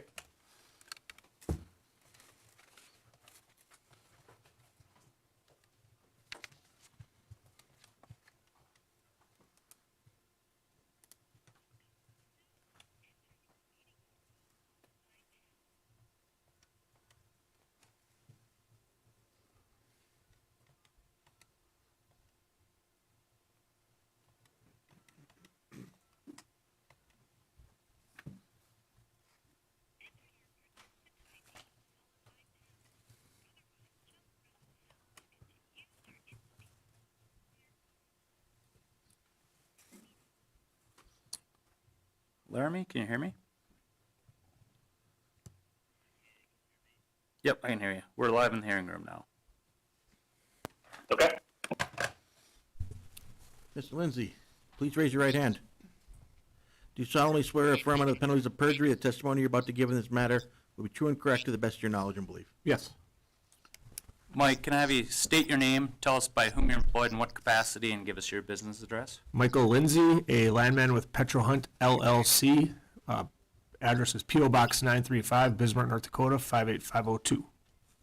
And Mike, have you previously testified before the commission? I have. And have you had your qualifications received as that of an expert? I have. And are you familiar with the land matters that are associated with this hearing? Yes. Okay, I'd move the testimony of Mr. Lindsay be received as that of an expert. Motion granted. And Mike, let's take a look at exhibit number 1. Guess can you identify the well at issue that we're seeking the exception location for? Yes, the well is the red line. It's the USA 15395-13D-1HS well, located in section 24 of 153, range 95. Okay. And the spacing unit for that, is that 13 and 18? Yep, spacing unit section 13 of 153.95 and section 18 of 153.94. Okay. And Mike, it's your understanding that the order that established that, it's a little bit unique in that, you know, for that lease line, it established essentially what would be like a 67-foot setback from that western boundary of the 13 and 18. Correct. Okay. So that's not typically, if you have a lease line well, you're going to be able to drill anywhere within a 250-foot corridor either side, correct? Correct. But due to a case that involved Petrohunt and another operator, we settled, and it was into the order with that 67-foot hard line essentially. Correct. Okay. And Mike, are you also aware that when you've got an exception location case that there's some more specific notice requirements, and you're required to provide notice to any unleased mineral owners, working interest owners, or any of your lessors in adjoining properties? Correct. Okay. And with the assistance of counsel, was that notice mailed to those owners? Yes. Okay. I have no further questions for Mr. Lindsay. I'd offer exhibit number 1. Exhibit is admitted. Any questions from the staff? Mike, do you know what case it was that set up the corridor for this well? I don't have that case number in front of me. I assume, Wade, that you would have no objection to taking administrative notice of the testimony in that case, Yeah, no, not at all. whatever it is. Yeah.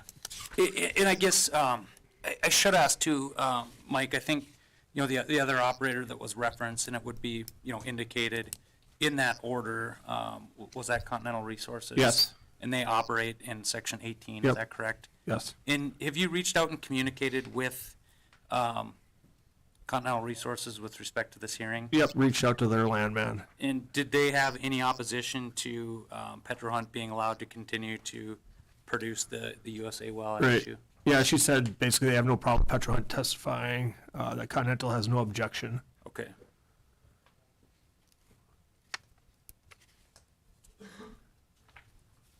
Do you know why it was set at 67 feet? Do you know? I don't know.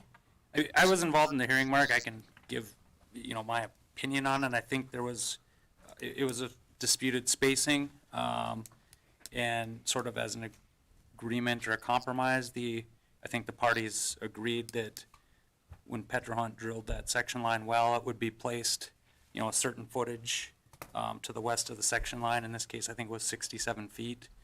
And it was essentially a compromise that worked its way into the order. Yeah, I agree, that's probably what happened, but I mean, 67 feet seems like a weird number. Sure. Yeah, and I think it was based on, the exhibits and testimony in that Yeah, case. well, we'll research Sure. that, and it's probably not that relevant, but it would Sure. give us the background. Yep. Thank you.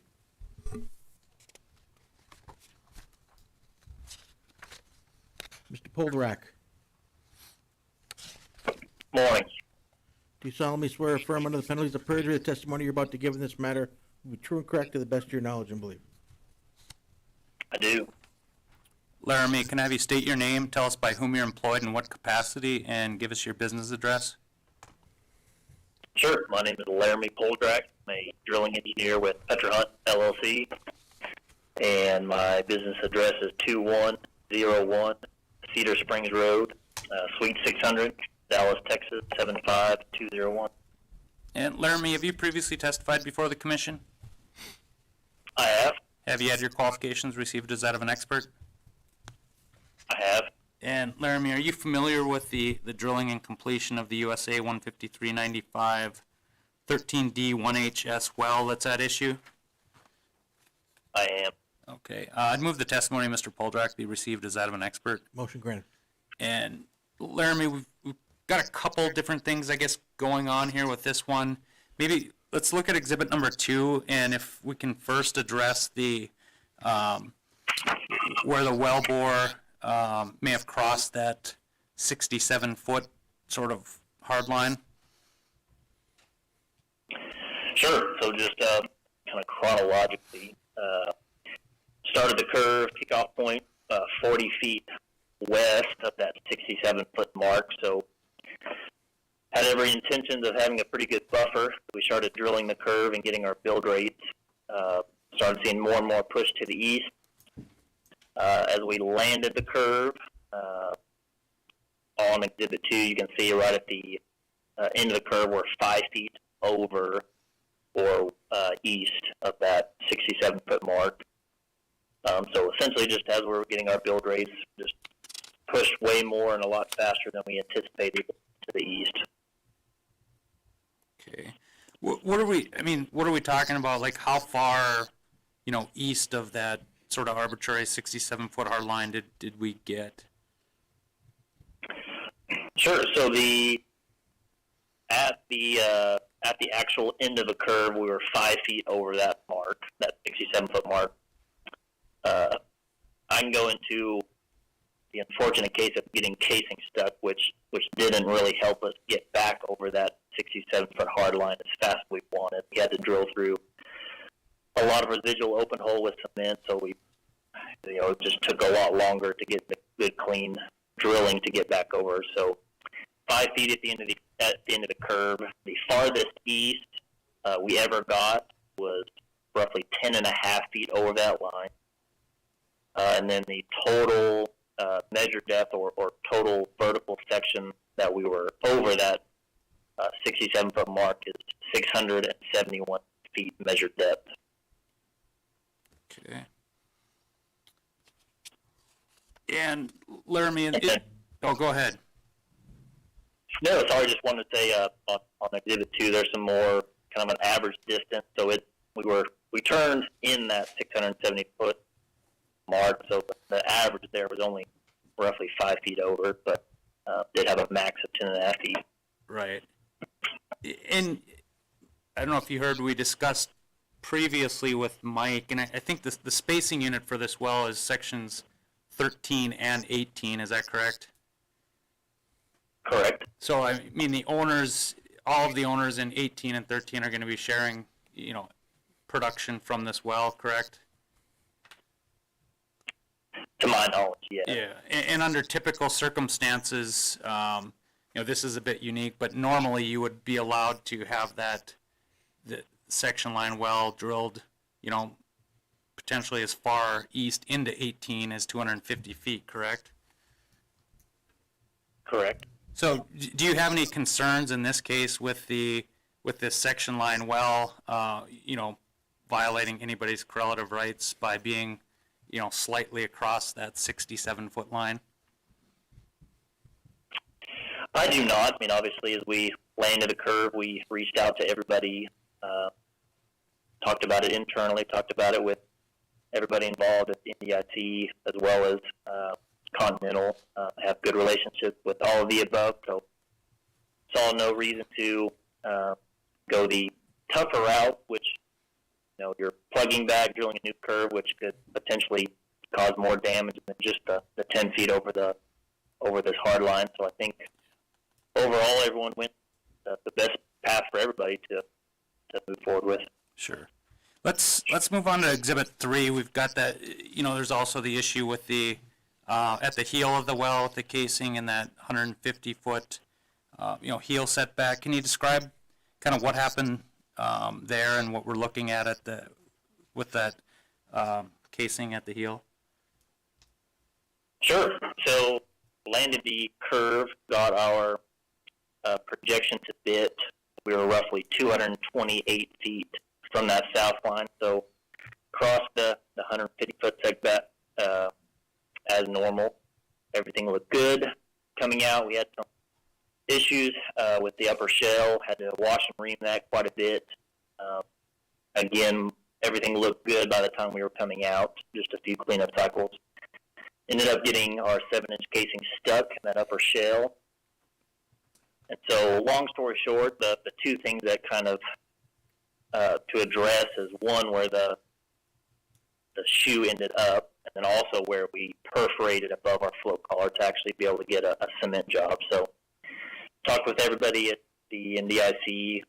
We agreed that really the only option was to perforate above our float collar, which would essentially be outside the spacing unit. So the requirement was to tractor down a CBL through the curve to make sure that cement job was adequate, and actually got us isolation. That CBL ended up looking good, so that solved or clarified the isolation between the spacing units. The only thing left was the float shoe not getting past the hard line, which, similar to some other wells, the path forward was to tractor down a U-sit before we frack the well to see what the isolation looks like from the shoe to that hard line, and then discuss, where and how we can perforate accordingly. And so that was kind of the conversation after the drilling rig left, was getting that tractor down, looking at the CBL. Our completion manager talked with Richard Suggs quite a bit, and they got a sundry approved to perforate out a little bit farther into the lateral based on where isolation was viewed.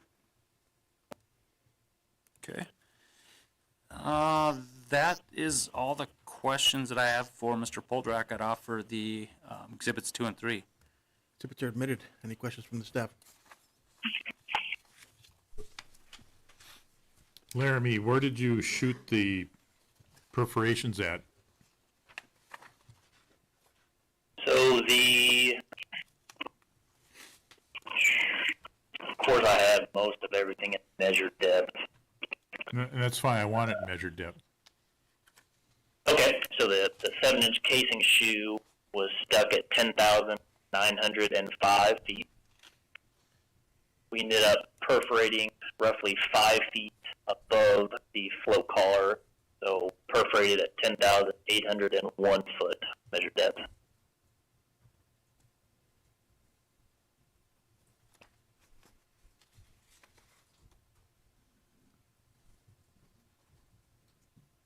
So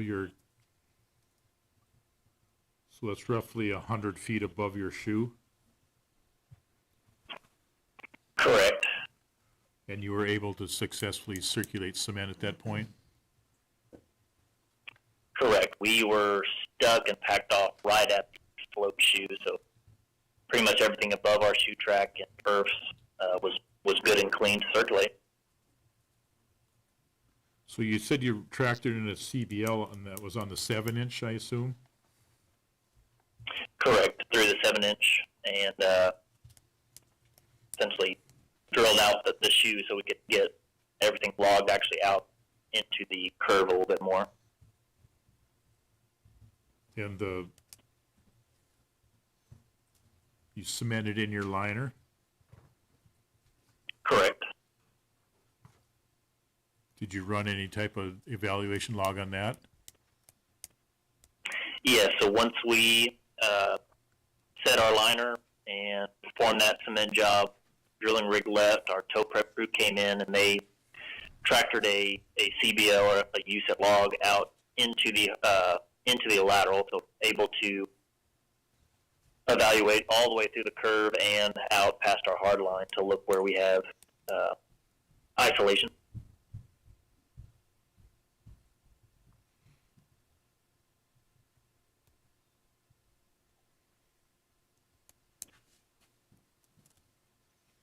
Wade, do you have any objection? And I have, Go ahead. sorry, I have the depth of the top perf if you want that as well. Sure. That's 11,525 feet measured depth. Wade, I assume you have no objection to take administrative notice of that sundry that was filed? Yeah, no objection.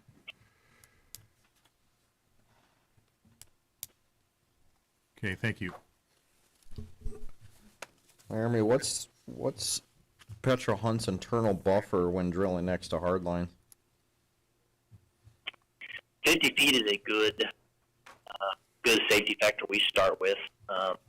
We usually talk to the drilling engineer or the drilling superintendent and geology if there's any known issues in the past or offset wells that kind of predict a formation push. But I would say 50 feet is a pretty good across the board what we start with. So what measures have been put in place at Petro Hunt to prevent additional hardlines from being crossed on future wells? Sure, good question. I think the best way I describe that is being a little bit more pessimistic as we drill and thinking about mitigating that risk more. We had no intention of that formation push being that difficult, but we expected it to get better or lessen the severity as we drilled. I think the mentality is, hey, we just need to be more pessimistic, and if we're getting formation push, we need to evaluate faster and sooner rather than continuing to drill at the same typical speeds we drill curves with. Okay, thank you.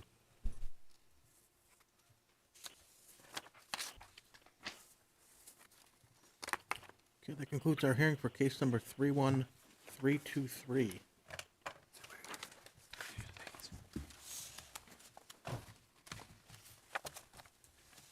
Got to switch, Mr. Examiner. Oh, okay.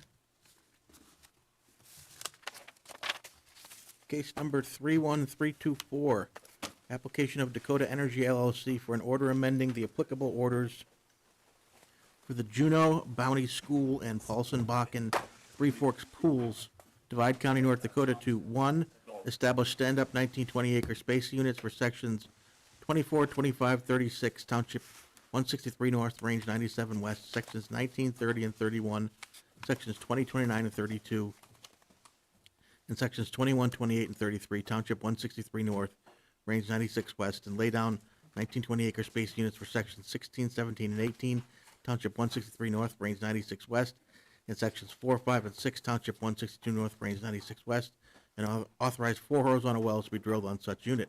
And 2, for such other relief as is appropriate. All interested parties, please come forward. Thank you, Mr. Examiner. Ben Kipe, Pierce Sturrock Law Firm in Bismarck here, appearing in this matter on behalf of Dakota Energy LLC. I'll have 2 witnesses appearing in person. Mr. Preston Page will be offering land testimony, and Jeff Jennings will be our geology, engineering, and economics witness. I'd like to call our first witness, Mr. Page. Mr. Page, please raise your right hand. Do you solemnly swear or affirm under the penalties of perjury the testimony you're about to give in this matter will be true and correct to the best of your knowledge and belief? I do. Preston, please state your name, who your employer is, and the address. Preston Page, I'm with Dakota Energy, and our address is 3255 Greensboro Drive, Suite 201, in Bismarck, North Dakota, 58502. And what sort of activities is Dakota Energy involved in? We're an oil and gas land company for oil and gas lease development. Have you testified before the commission previously? I have. And have you had your qualifications accepted by the commission as that of an expert in land? Yes. And you're familiar with land matters in this case? Yes. I move for the testimony to be accepted as that of an expert. Motion granted. Preston, have you prepared under your supervision and control some land exhibits that you intend to sponsor here today? Yes. Okay, let's go through those. Start with L1, please. L1 is regional locator map outlining the 3 fields, which are requested 6 19-20 acre units, overlap between Bounty Field, Paulson Field, and Juneau Field. The left map identifies these 3 fields in northern Divide County. The map on the right highlights the sections for the requested 6 19-20 acre units. And on to the current spacing in Land 2, Exhibit Land 2. Land 2 identifies the current spacing across these units, a combination of 640 acre, 1280 acre, 1920 acre units, and 6 sections are currently unspaced. And Exhibit Land 3, the locator map. Exhibit Land 3 is a well locator map highlighting the 4 wells which we would propose to be drilled on each applicable 1,920 acre spacing unit. And your working interest, Exhibit Land 4. Yep. Describe that. Dakota Energy currently has an average of 45% working interest across these 6 units. Next exhibit will be a letter of support from Formentera Operations, which owns 500 acres.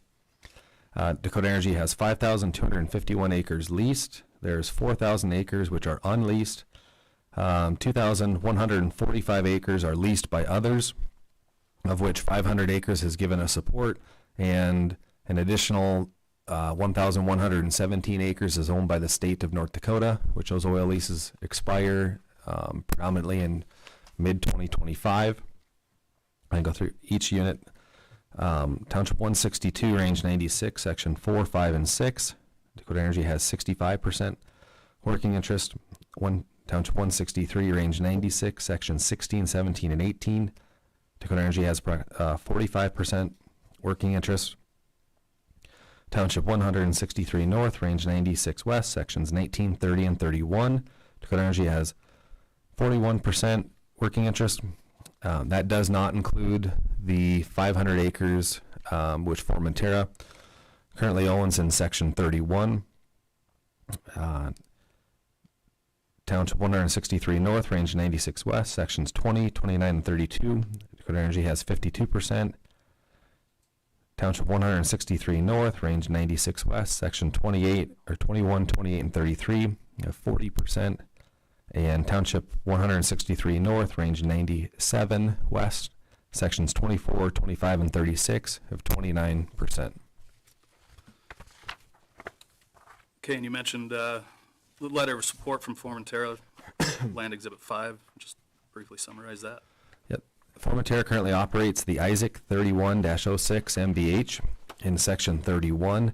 of Township 163 North, Range 96 West. It's the only existing producing well in our 6 DSU proposal. And they sent in a letter of support for our case for the existing spacing unit and our case in general. Okay, and lastly, the gas gathering affidavit, exhibit Land 6. Land 6 is gas gathering affidavit, which we've worked with the regional gas gathering company, One Oak, and provided our gas forecast for the area.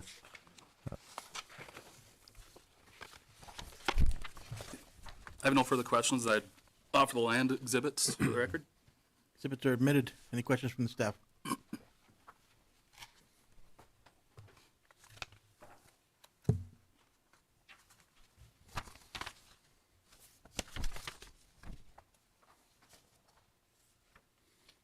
Mr. Jennings. Oh, hang tight.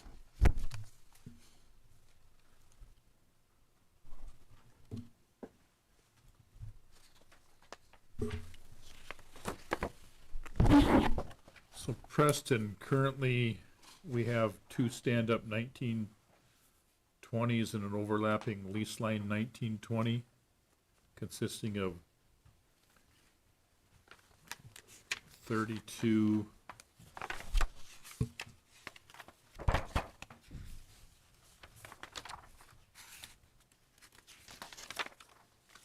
5 and 8 and 33 4 and 9. Is that correct? Correct. And then a lease line 1920 in between those. Correct. If this application is approved, what's gonna happen to sections 7, 8, and 9?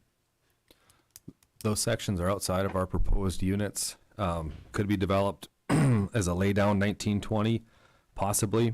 But we don't own the working interest in sections 8 or 9. We own 0 working interest in 8 and 9.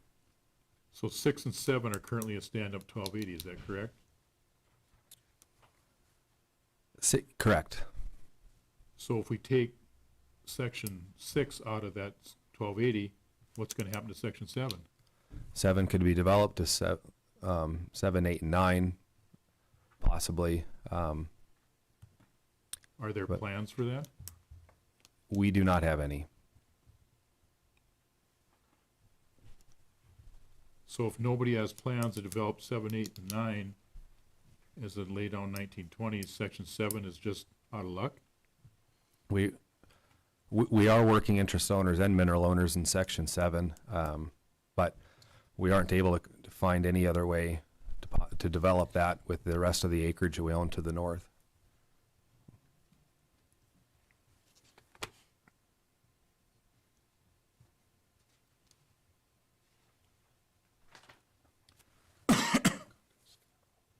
And likewise with section 13 and 16397, that's part of a stand-up 1280 consisting of 13 and 24.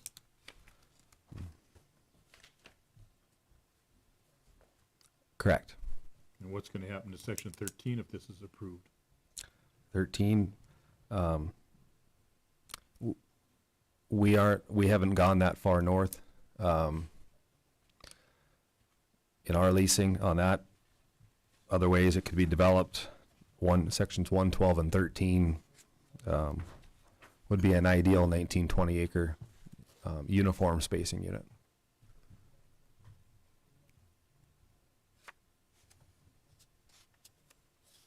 And I should know, we aren't requesting to terminate any existing, I'm not sure if that makes any difference, but we aren't requesting to terminate any existing units. We're simply requesting for, in addition, these 1,920 acre units. Well, it's typical practice of the commission that when you respace an area, the underlying space units get terminated if there's no wells on them. If there's a wells on them, you have to keep that for that well. Do you know who the operator is just to the south of you there? In sections 8 and 9 would be of Township 162, Range 96 would be Continental Resources.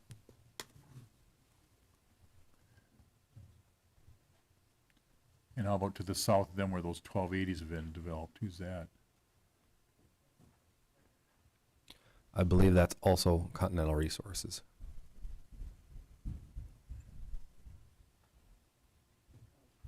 It looks like it.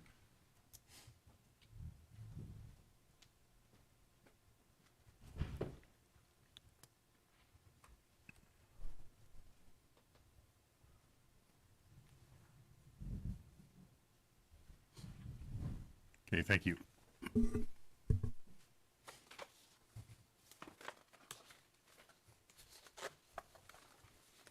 Mr. Jennings, please raise your right hand.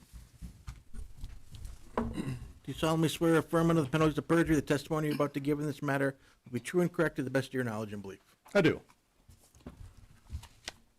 Jeff, if you'd state your full name, your employer, and address of your employer, please.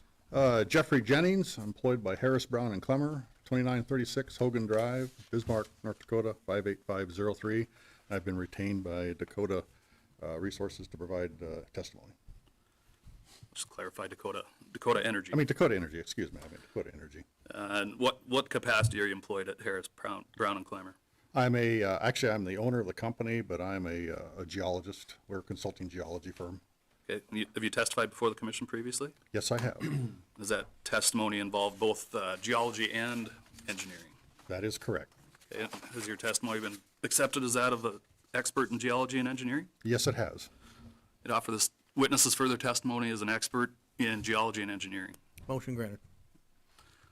And in preparation for the hearing, have you thoroughly studied and reviewed all the relevant geological, engineering, and economic patterns concerning this application in case number 31324?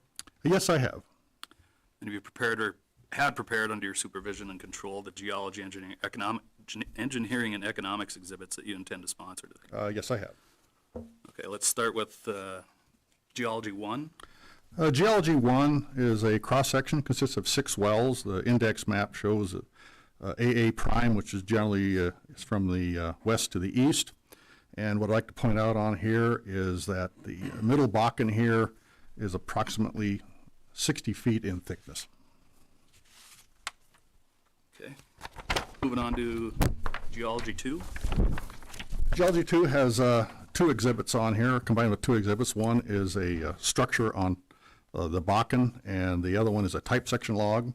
The structure basically defines a homocline with a dip to the south at approximately 70 feet per mile. Pretty consistent dip. And then the type section log is the Voller 1-24, which is located in the southwest of 24, 163, 97. And again, we're targeting the middle Bakken, and the thickness in this type section log is just a little bit over 60 feet. Okay. I have no further questions on the geology testimony, and I'd offer the exhibits for the record. Exhibits are admitted. Any questions from the staff?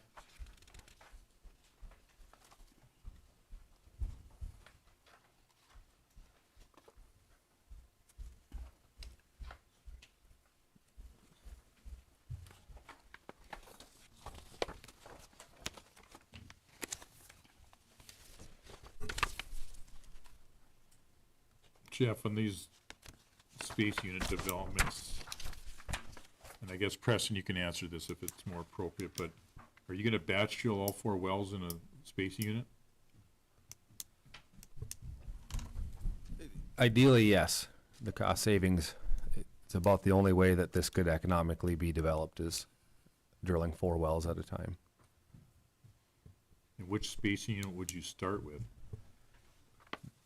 Dakota Energy is not going to be the bonded operator that would be developing this acreage, but under our direction, very likely the most prospective acreage would be section 6, 5, and 4 as a laydown 1920.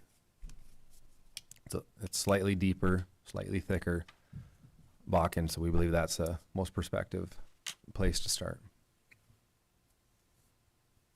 Do you envision drilling all 4 wells on that first one, or would you drill 1 or 2 to evaluate?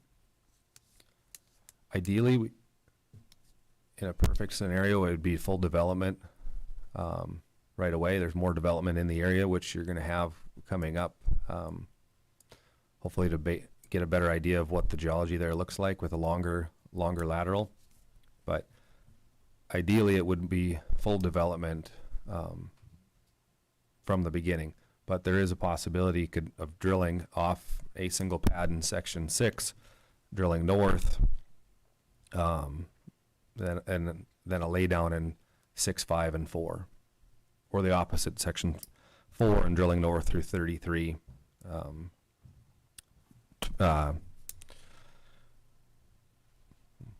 Okay, you mentioned something about state leases expiring. Do you need to get wells drilled before they expire? We have zero interest in the 1,117 acres, which is state leases, which expire mostly in August of 2025. Do you know who has those state leases? I do. Is there a chance they would want to drill them if these spacing units are established to protect their leases? I suspect they would be in support of that. I think it's 4 or 5 different parties that the acreage is split up amongst. Okay, thank you.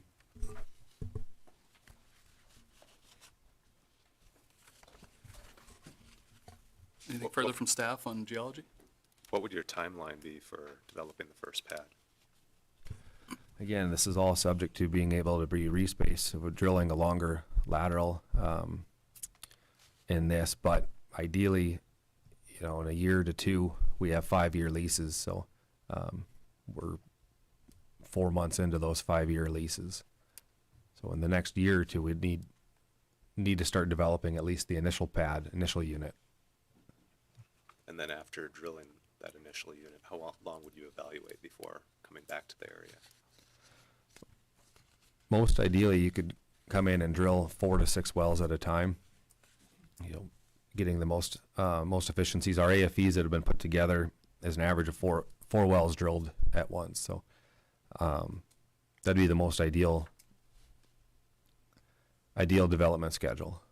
So I guess what I'm asking is, if you drill this laydown unit for a 4, 5, and 6 next year, yep. How long would you evaluate that unit before coming back to the area? Under the terms of our leases, we'd have a year. A year of production would be an ideal amount of time to review that. But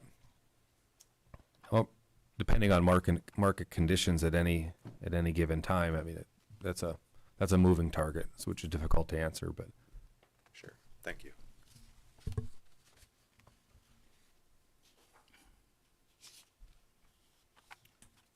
Mr. Coop, did you want someone to address the engineering? Yeah, Mr. Jennings will address those. Jeff, if we can have you go into Exhibit Engineering 1. Yeah, it's just Boilerplate.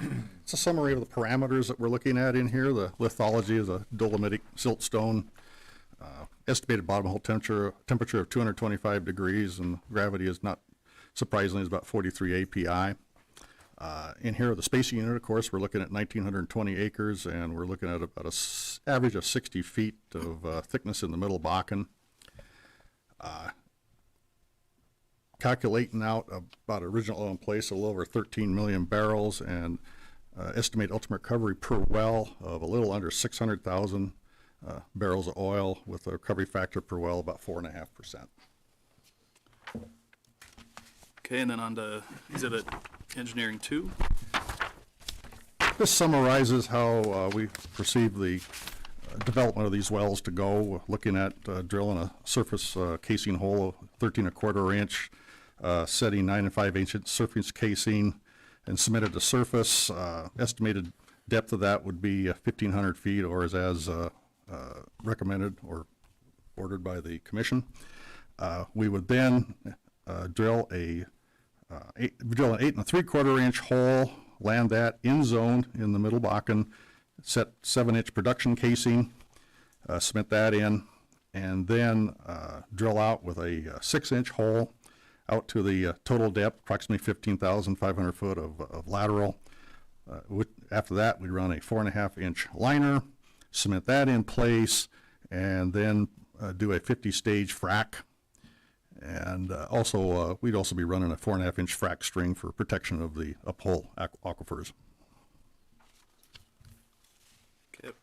I have nothing further on engineering, and I'd offer the exhibits for the record. The exhibits are admitted. Any questions from the staff?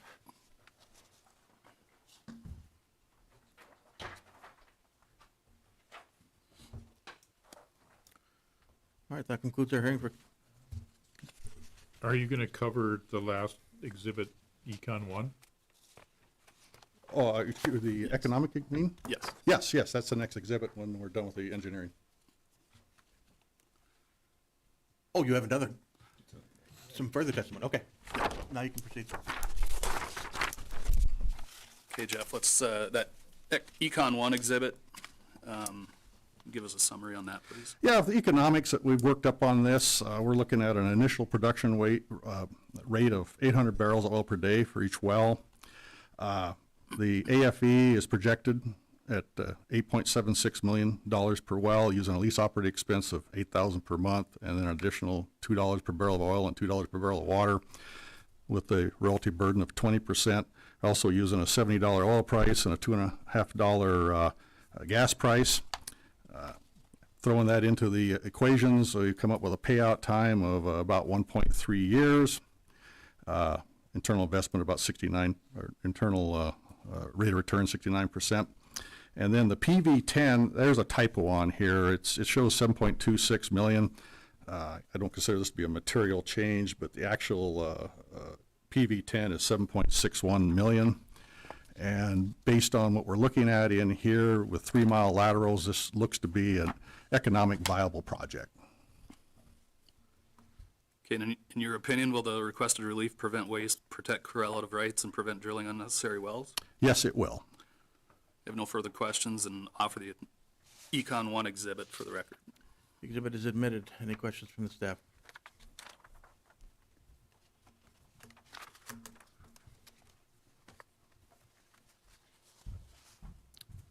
Okay, that concludes our hearing for case number 31324.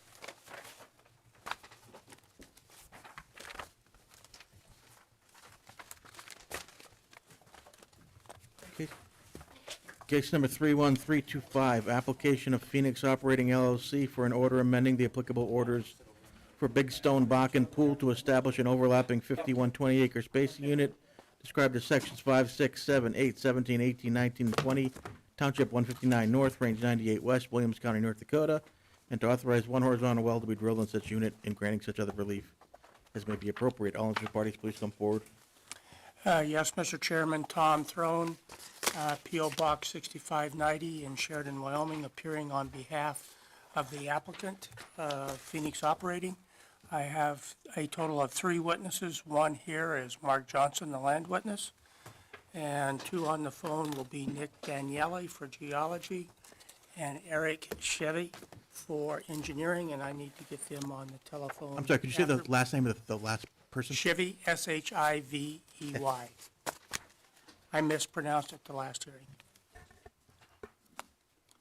And Mr. Examiner, Wade Mann, P.O. Box 2798, Bismarck, North Dakota, appearing in this case on behalf of Kraken Operating LLC. I intend to likely call 3 witnesses as well, and those would be Alan White, Brian Lucero, and Matt Luna.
Nick and Eric, are you there?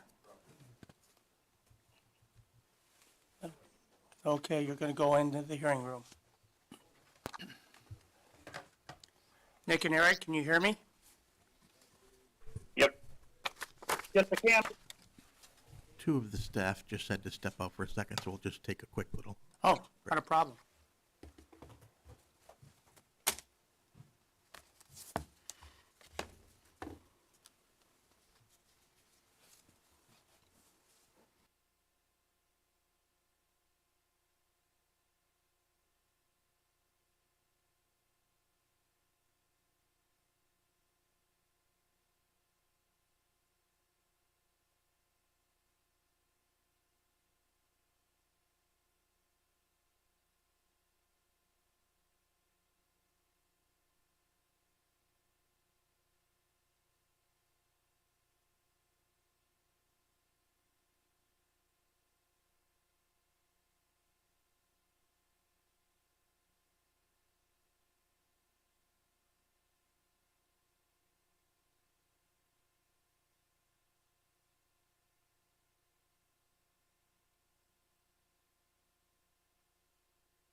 Okay, Mr. Johnson, please raise your right hand.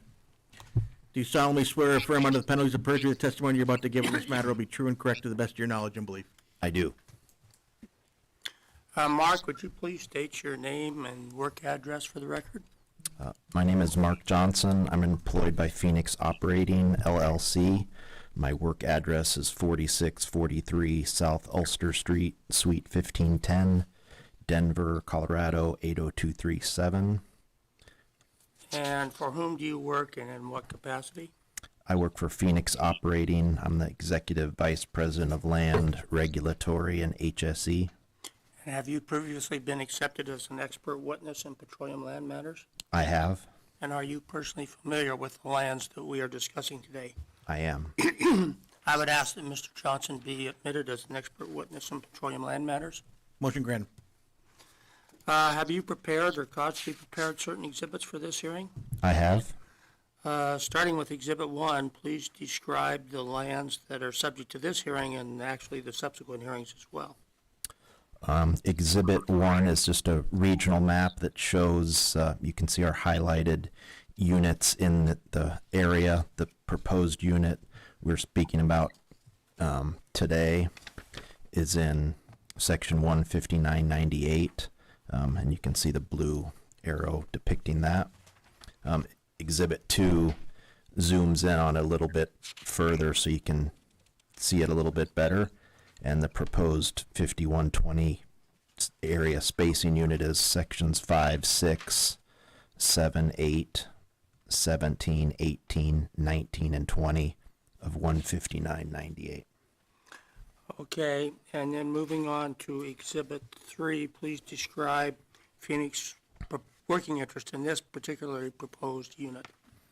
Exhibit 3, we just zoom in a little bit further and see 5, 6, 7, 8, 17, 18, 19, and 20, the proposed 5120 spacing unit where Phoenix owns a 53% working interest. Okay, are you familiar with the background of the spacing units that already exist or have been proposed in this area?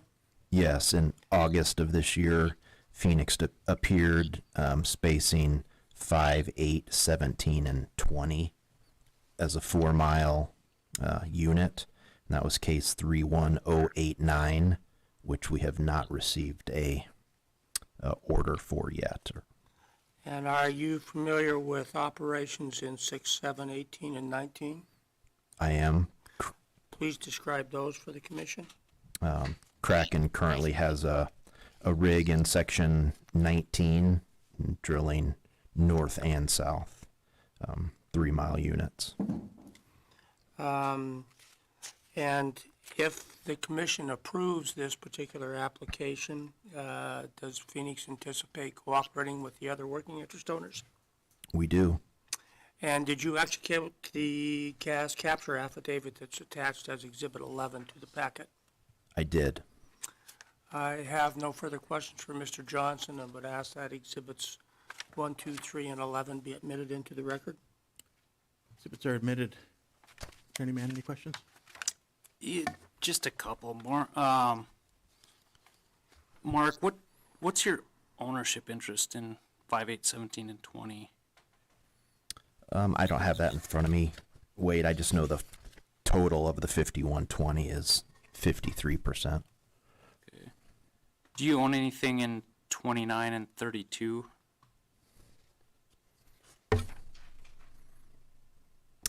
Not that I'm aware of. Okay.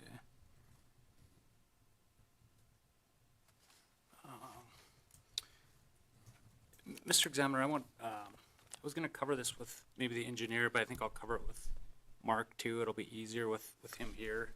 Just if I could pass out an commission order that I'd ask him to take a look at. Any objection, Attorney Johnson? No objection. You could take administrative notice if I did object. Just thought I'd ask anyway.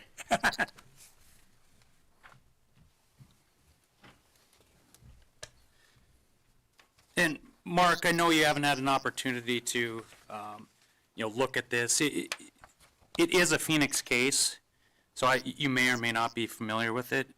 And I'm not so much concerned with the specifics of the relief that Phoenix had requested but was denied in that case. But there are a few things in that order that I just briefly want to touch on and cover. And initially, if I can have you take a look at paragraph 4 on the first page of that order. Just give you a moment to take a peek.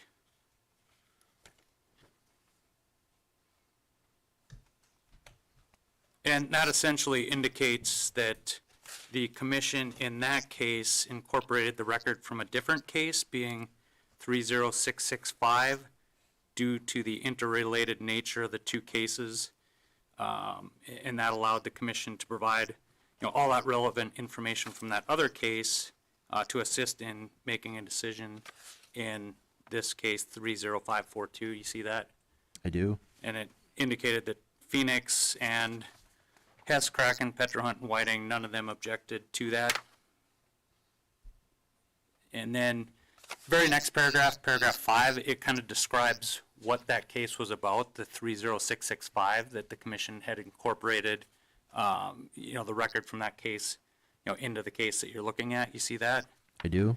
And that indicates that the 30665, it was heard February 21st of this year, 2024, and that the purpose of that case, it was on a motion of the commission to consider the establishment or altering of spacing units in Berg, Big Stone, Scable, Bakken pools. And the case that we're discussing today, that's the part of the Big Stone Bakken pool, correct? Correct. Okay. And another purpose of that case 30665 that's referenced was to consider the establishment or alteration of spacing in Township 15998, and that's where the lands that we're discussing today are located, correct? Correct. Okay. And then just one more thing, if we could move on to page 3, paragraph 20 on the bottom of that page. Just want to take a look at that. So there, it says that Petro Hunt had testified in that other case, 30665, that the most efficient method to develop the acreage in this area, and this area again included Big Stone Bakken Pool and this township and range. They testified that based on current economics, technology, that the best method of development is with 3-mile horizontal wells. And then right after that, it says, based upon recent spacing unit modification requests and development in this area, the commission agrees. And I just wanted to ask you, Mark, if you disagree with the commission's determination that in this pool and in this township and range, that the most efficient method to develop the acreage is with 3-mile laterals. I don't necessarily object to Mark answering the question, but he does so from a land perspective, and we will have the engineer address that question when he testifies as well. But go ahead and answer the question. Yeah, wait, I would say a year ago that 3-milers were kind of in vogue, but now 4-milers looks like they've taken off and they're able to be done. So we've reevaluated a little bit, and 4-milers are better than 3-milers are in our opinion. What do you base that evaluation on? Is it 4-mile wells that you've drilled and completed? We have not drilled or completed any, but I'll let Eric expand on that stuff. He knows more about that than I do, but just from what we've seen other operators that have what they've done. Sure. Do you know, who, if anyone, has actually completed and is now producing a 4-mile lateral? I do not know off the top of my head. I'll let Eric answer that in the engineering. And that's fair. It probably is more appropriate for Eric, so. That's all the questions I had for Mr. Johnson at this time, so. Any questions from the staff? Yeah, I have one. When it says the most efficient method to develop acreage in this area is what's efficient mean? Does anybody answer that for me?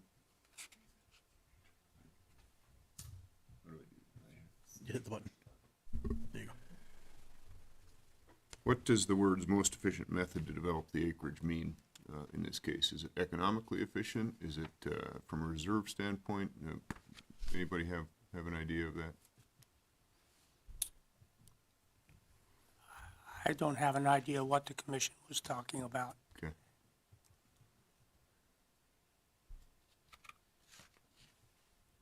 I think back then we were talking it was more efficient than 2-milers.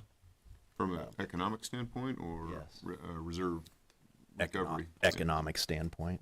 Okay.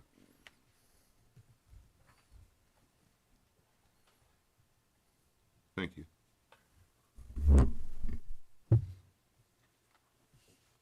Mark, just one question for you on your Exhibit 3.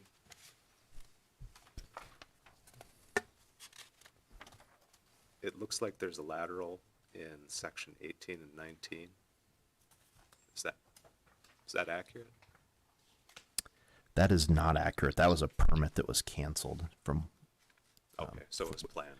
Yes, But canceled. we were gonna take that off, but I did not have time to do that yesterday. But Okay. yes, it's in the system as PNC permit now canceled. So Thank you.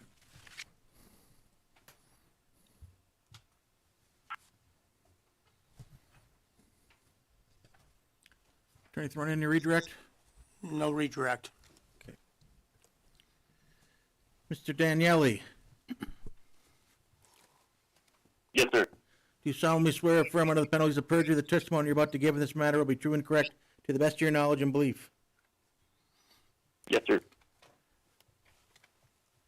Nick, would you please state your name and work address for the record, and also spell your last name for the benefit of Mr. Mann?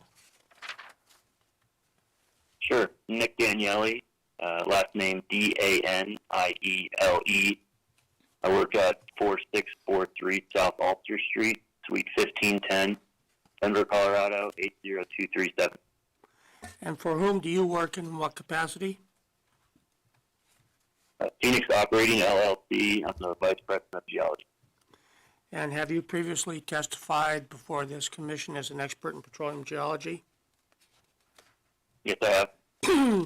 And are you personally familiar with the land, about the lands that we're discussing today? Yes, sir.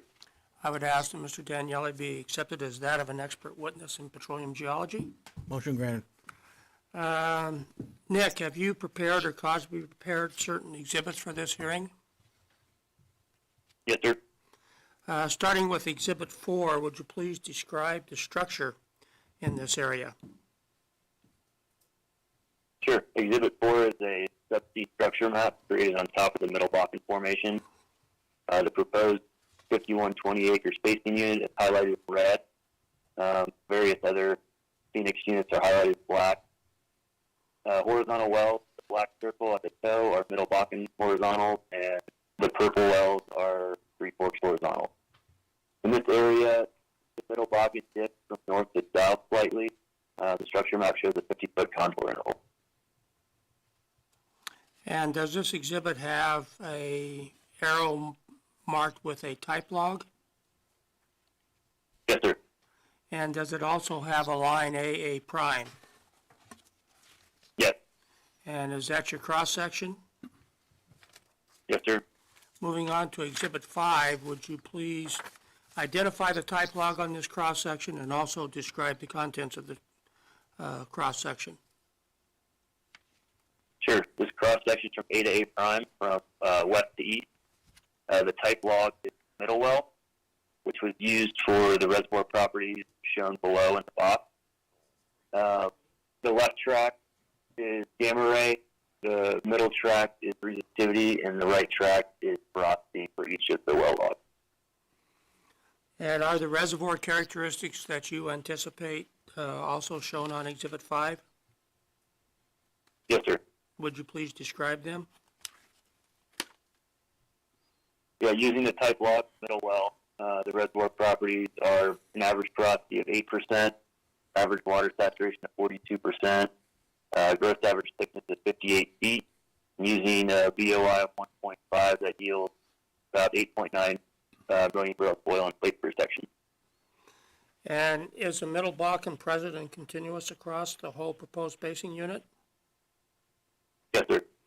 And if the application is approved, will waste be prevented and correlative rights protected? Yes. You were on the line when Mr. Mann was asking some questions regarding case number 30542, order number 33155, weren't you? Yes. And you remember the line of questionings to Mr. Johnson about the preference of a 4-mile lateral versus a 3-mile lateral? Yes, sir. From a geologist's point of view, why do you believe that Phoenix is now requesting a 4-mile lateral?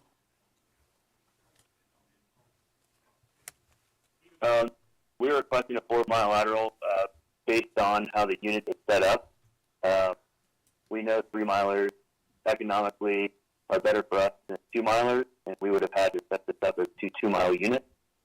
I can't recall which case we had not too long ago where we evaluated wells over 3 to 3.5 miles. I think there was over 30 of them. We can pull that case number for you later if the commission wants it. But when we did our study, I think Lawson, Grayson, and Kraken have all drilled wells over 3 miles. I can't speak to the results off the top of my head, but we can pull that information if the commission requests it. You would be willing to provide a supplemental exhibit that would explain your opinion on why 4-mile laterals are better? Yes, sir. And we ran the economics on 4 versus 3 as well, and it was more favorable for 4-milers. Okay. I have no further questions for Mr. Daniele and would ask that Exhibits 4, 5, and 6 be admitted into the record, and we can address this at the end, but I will also ask that the record be left open to submit supplemental exhibits. The exhibits are admitted. Attorney Mann, any questions? Just a couple. Mr. Daniele, 6, 7, and 18 are currently a stand-up 1,920 acre spacing unit, is that correct? Yes. And then 19, 30, and 31 directly to the south, also a 1920? Yes. Okay. From a geologic standpoint, is there any reason why section line wells on the eastern boundaries of both of those 1920s could not be drilled and completed? For which unit? So I guess between 5, 6, 7, 8, 17, 18.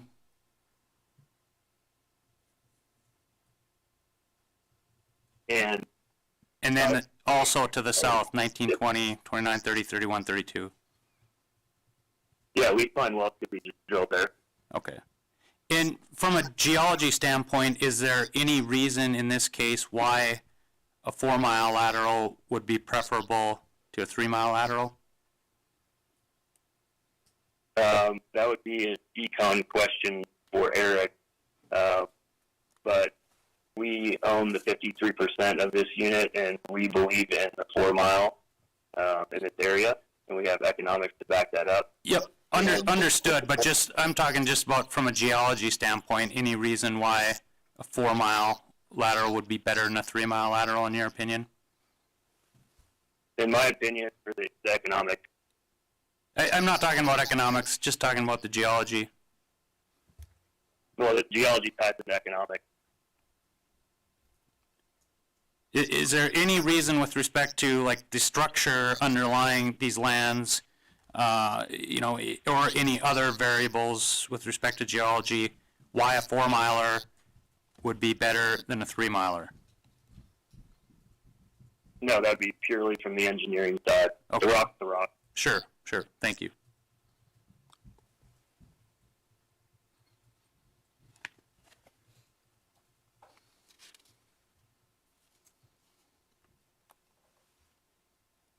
Sorry, I don't have any other questions. My bad. Any questions from the staff?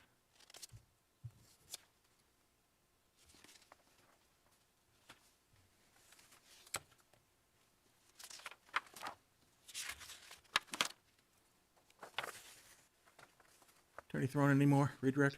No more redirect. Mr. Shivy? Yes. Do you solemnly swear or affirm under the penalties of perjury the testimony you're about to give in this matter will be true and correct to the best of your knowledge and belief? I do. Eric, please state your name and address for the record, and also spell your last name. Absolutely. My name's Eric Shivy. I work with Phoenix Operating LLC, 4643 South Ulster Street, Suite 1510, Denver, Colorado, 80237. The last spelling of my name is S-H-I, D as in Victor, E-Y. And again, state what your employment is with Phoenix Operating. Yes, I'm the Vice President of Reservoir Engineering and Corporate Reserve.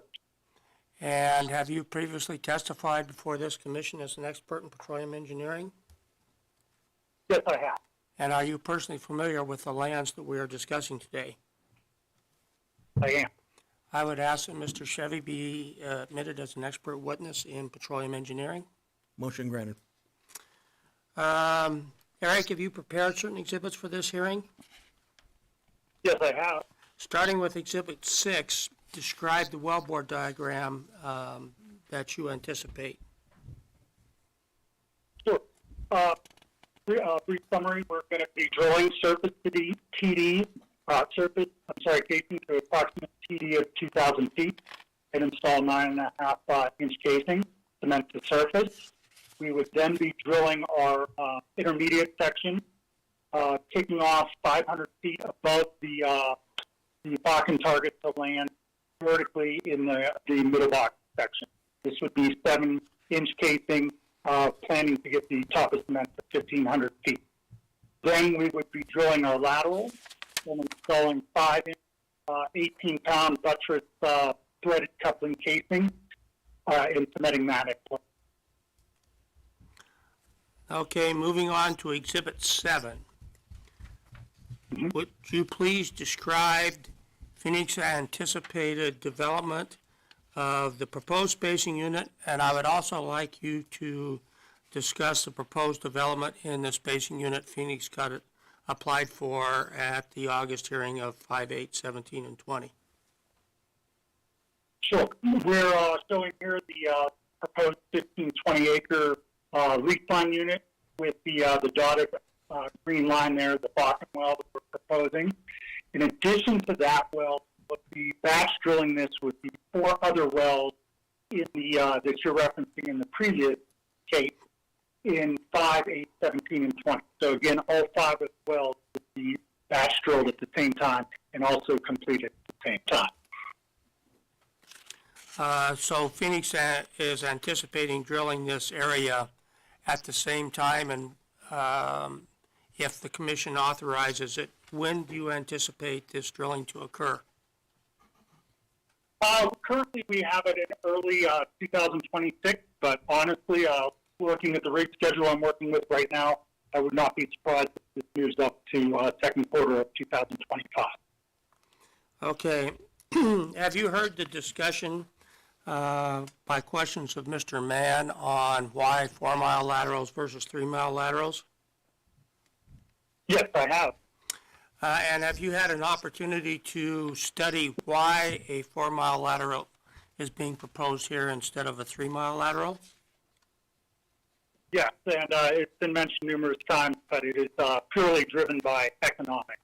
And the technology has been improved such that 4-mile laterals are now being drilled.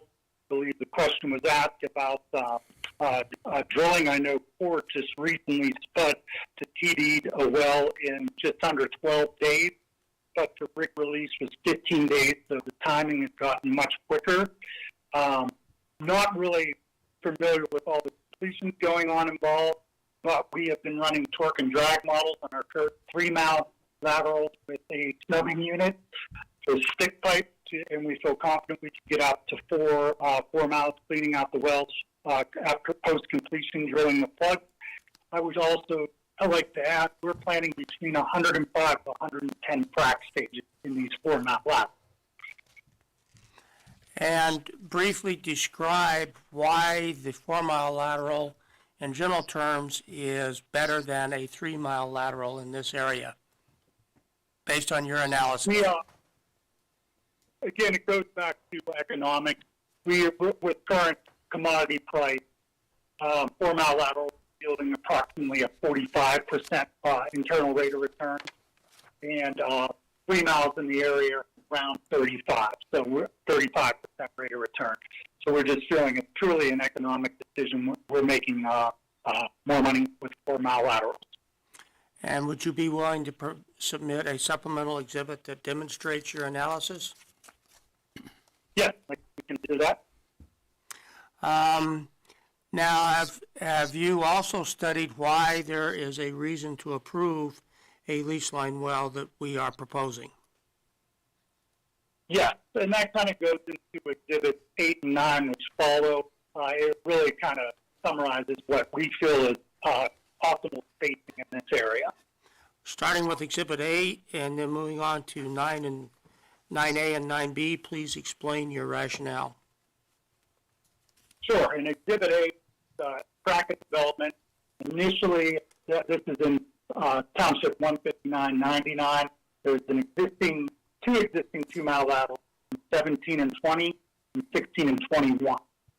So those wells drilled first, will hold both those DSUs.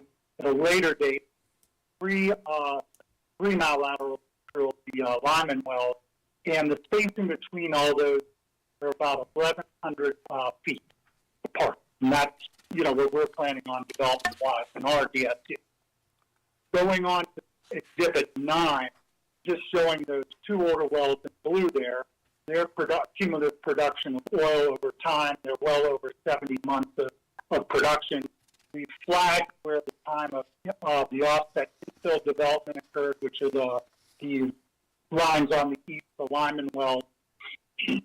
really what we're showing here is that there is no degradation of the original 2-mile wells. There's still cuming oil and on trend. And you can also interpret the 3-mile laterals that were drilled, probably due to better completion technology, have cumed a lot more oil, within 6-7 months than those original wells have.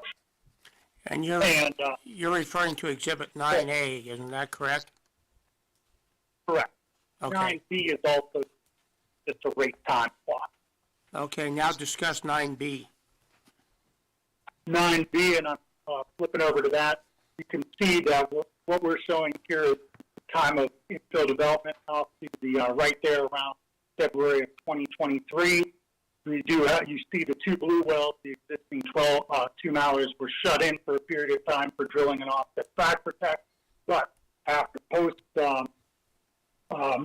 May 2023, they're back right on trend where they initially were in production.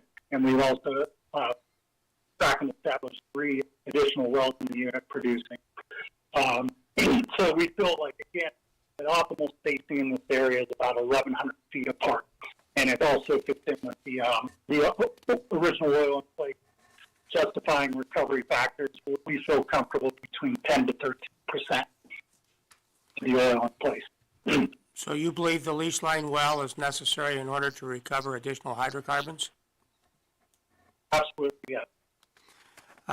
You discussed briefly economics. Moving on to Exhibit 10, would you please describe the economic analysis of the proposed well utilizing the parameters discussed by Mr. Daniele on Exhibit 5?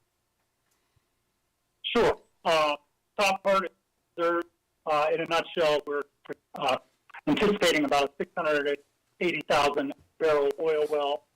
The ARC equation that we feel fits that profile, the initial production of 32,800 barrels of oil per month. The well life is approximately 30 years long economically. The initial decline rate, 63%, the B factor of 0.7. GOR in the area is about 1,000 SCF per barrel, so that also yields an additional 1,380 MMCF of gas. The economic summary below is we run things on a flat oil and gas strip, $70 per barrel oil, $2.50 per MCF. The drill and complete cost is approximately $7.5 million. Variable OPEX time is $5 per barrel, with fixed OPEX component is $7,500 per month per well. The royalty rate assumed it's going to be approximately 20% in this area. This yields a PV10 of $7.9 million, and the internal rate of return is right around 44%. Payout yield of 18 months.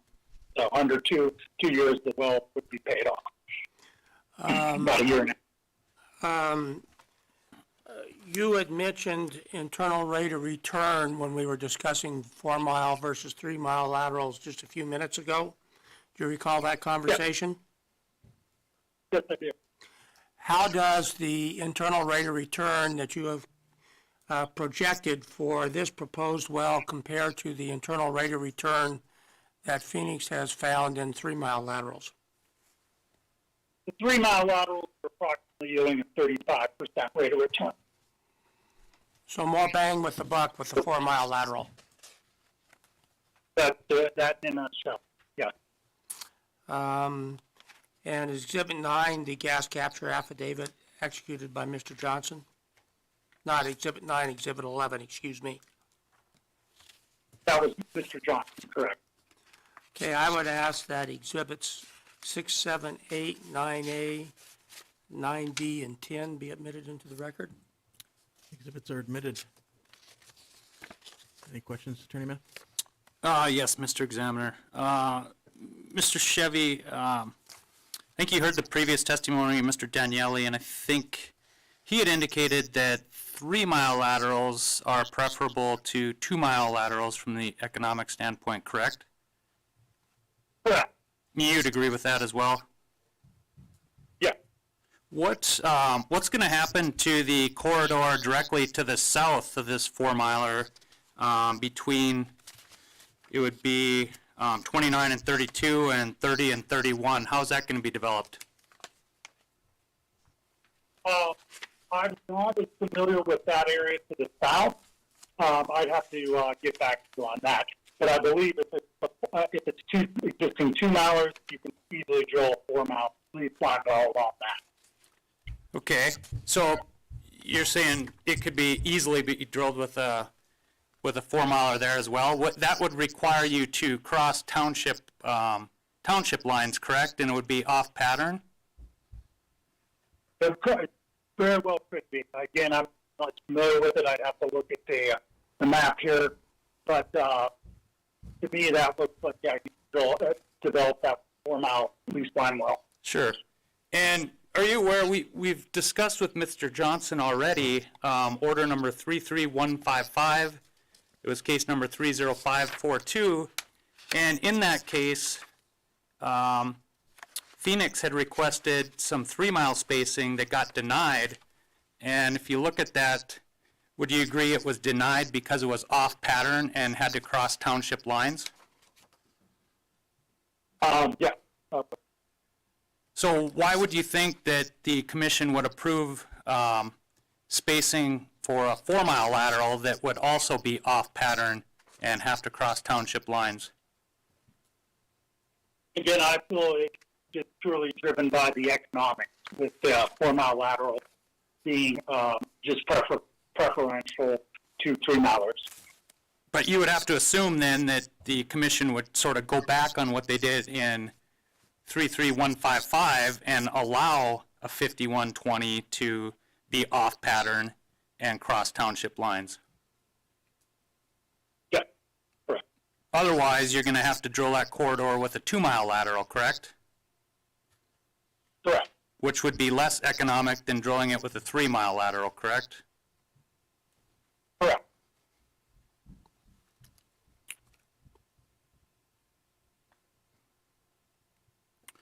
Where, do you have a surface location secured for this well? That might be a question best asked by Mr. Johnson. I do. And where would that be? Section 20. Section 20. Where at in section 20?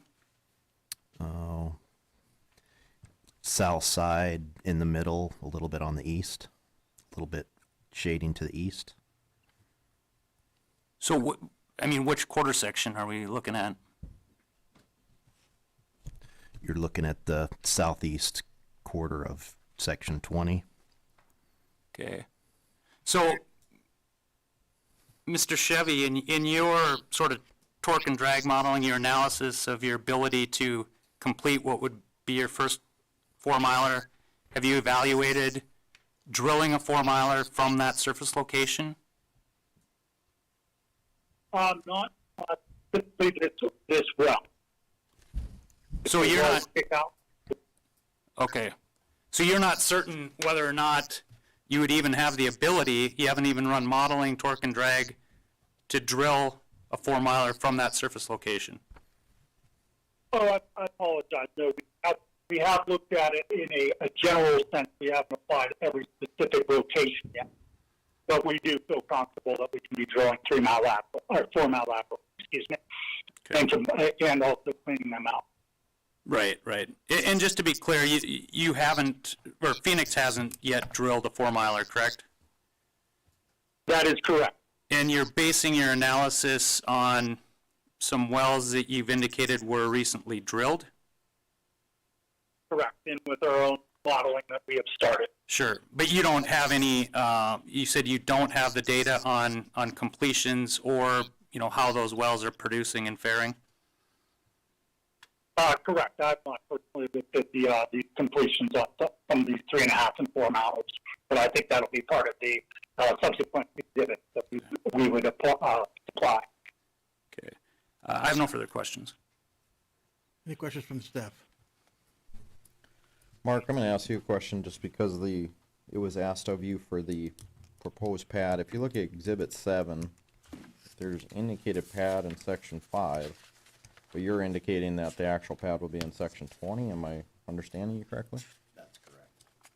So this proposed 5 is actually not supposed to be there? That is correct. It's in 20. We were going back and forth with the landowner. Actually, the landowner owns both, where the pad would be in 5 and 20. And our first thought was to put it in 5, and he changed his mind, and we have now come to an agreement and done the whole deal with the pad in section 20. Okay. So this is just preliminary. This was before it was switched down. And Eric, I believe you are indicated in some of your testimony that you probably will submit this in follow-up, but on your exhibit 9A and 9B, you're stating that infill development wells have exceeded parent well performance of the 1,100-foot well spacing. These are indicators of appropriate well density. Does this include an evaluation for the technology and time of the parent wells versus the infill wells completion and how that's evolved? Oh, in a nutshell, yeah. It's really a function of the complete of the well. Yeah. Frac, and also, to be fair, to the newer 3-mile lateral, the original water 2-mile lateral. Eric, this is Tom. You're kind of breaking up. Start all over again with answering that question, if you would, please. Yeah. The original 2-milers were completed back a number of years ago, and the technology has evolved in the frac such that the completions are much better, higher rate, higher volume of both sand and proppant. That's why the newer wells are performing better.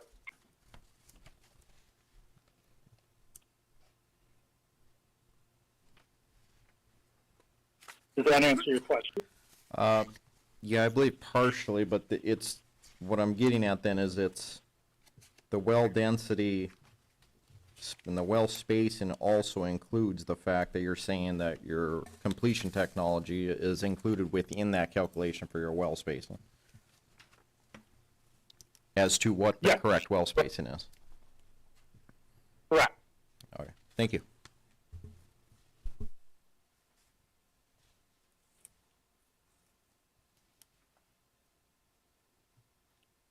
Any redirect? Yes, I do have a couple. Mr. Chevy, you've heard some discussion earlier today about the prior order 33155 that Mr. Madd talked to you about. Do you recall those discussions? Yes, I do. And are you aware that that hearing took place in December of 2023? I am. And your opinion as a professional engineer, has additional data been acquired since December of 2023 that would cause Phoenix to decide it is better to do a 4-mile lateral than a 3-mile lateral? I believe so, yes. Technology has continued to evolve in the oil field, and 4-mile laterals are being done with a lot more regularity. It's just not unlike 3-mile laterals kind of replacing 2-mile laterals. I think it's the next evolution of the industry, particularly in the Bakken.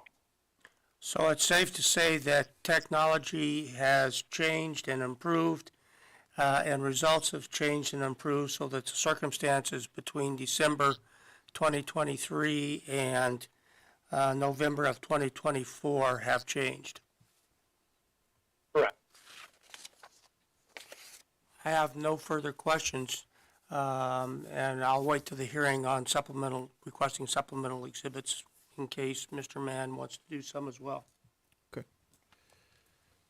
Attorney Mann, you want to call your witnesses? Yeah, I'll just hand these out real quick and then I'll call them if that's okay. Do you want me to move? You want the phone to move? Oh, I'm fine. I'll just move the phone.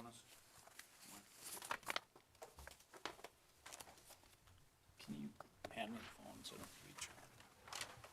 Thank you.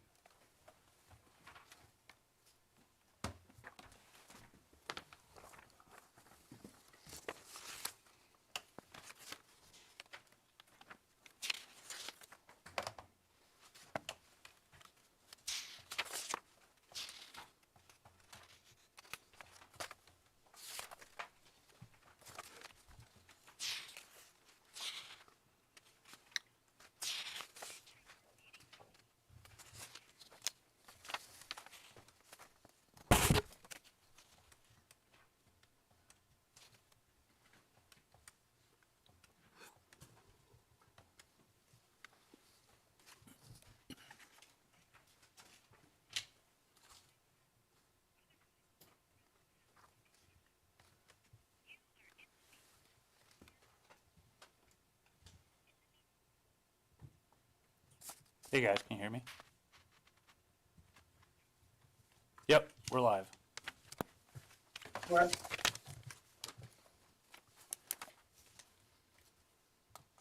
Mr. White? Yes. Do you solemnly swear or affirm under the penalties of perjury the testimony you're about to give in this matter will be true and correct to the best of your knowledge and belief? Yes, I do. Alan, can I have you state your name, tell us by whom you're employed, in what capacity, and give us your business address? Yep. My name is Alan White, employed by Kraken Resources as their Vice President of Land. Our address, 945 Bunker Hill Road, 1200, Houston, Texas, 77024. And Alan, have you previously testified before the commission? Yes, I have. And have you had your qualifications received as that of an expert? Yes, I have. And are you familiar with the land matters associated, I guess, with the Phoenix requested spacing as well as, you know, your adjacent spacing? Yes. Okay, I'd move the testimony of Mr. White be received as that of an expert. Motion granted. And Alan, let's briefly run through some of these real quick. The first one, L1, just kind of describe for us what you're showing there. Yeah, it's just a regional locator map of this particular Big Stone Bakken pool.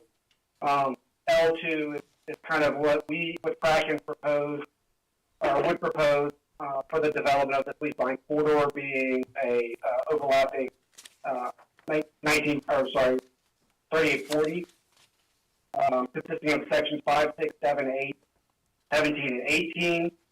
We have a depiction of what our working interest is in this particular lease line, consisting of that proposed 3-mile lateral. If you go to Exhibit L3, it is a depiction of our proposed 3-mile lease line corridor, consisting of section 19, 20, 29, 30, 31, and 32. Also, a depiction of Kraken's working interest in these particular units. Sure. And Alan, just to confirm, so 6, 7, 18, 19, 30, 31, those currently already are spaced as 1920 spacing units, correct? That's correct. We're currently drilling those wells as we speak. And just, I guess for the record, we were intending on spacing the 3-mile lease line east wells, but we were under the impression that we couldn't do so until production was established in the adjoining section. So we didn't take the act to do that because there had not been any production established in those sections yet. Sure. You're talking about the commission's policy that they wouldn't allow a well to be drilled between those until there's development on both sides, right?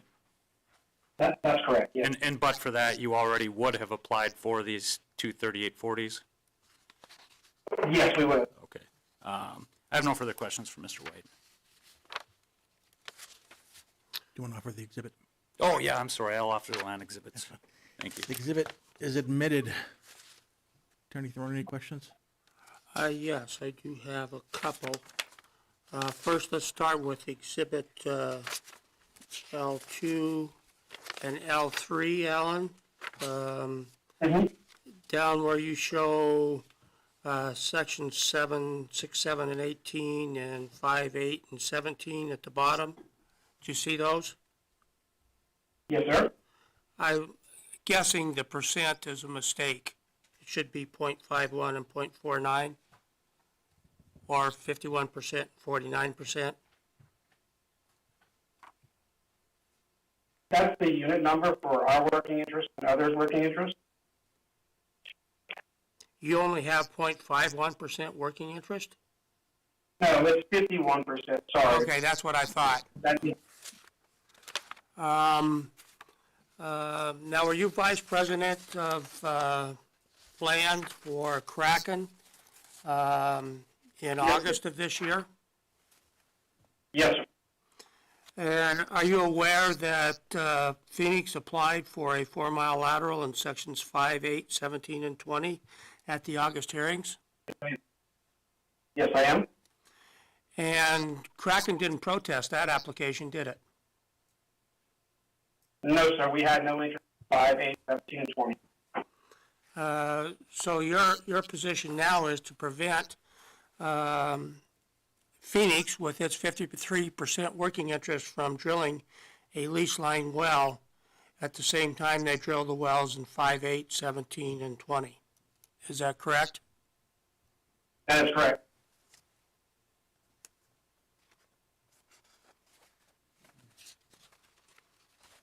Even though Phoenix has demonstrated that it would be more economic to drill a 4-mile lateral on the lease line. I'll let my engineer speak to the economics of that, but I can testify to what it matters. Okay. Have no further questions. Any questions from the staff?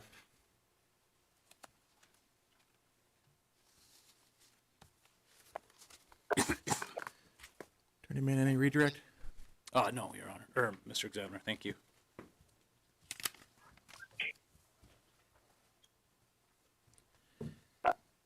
Mr. Lucero, Yes, sir.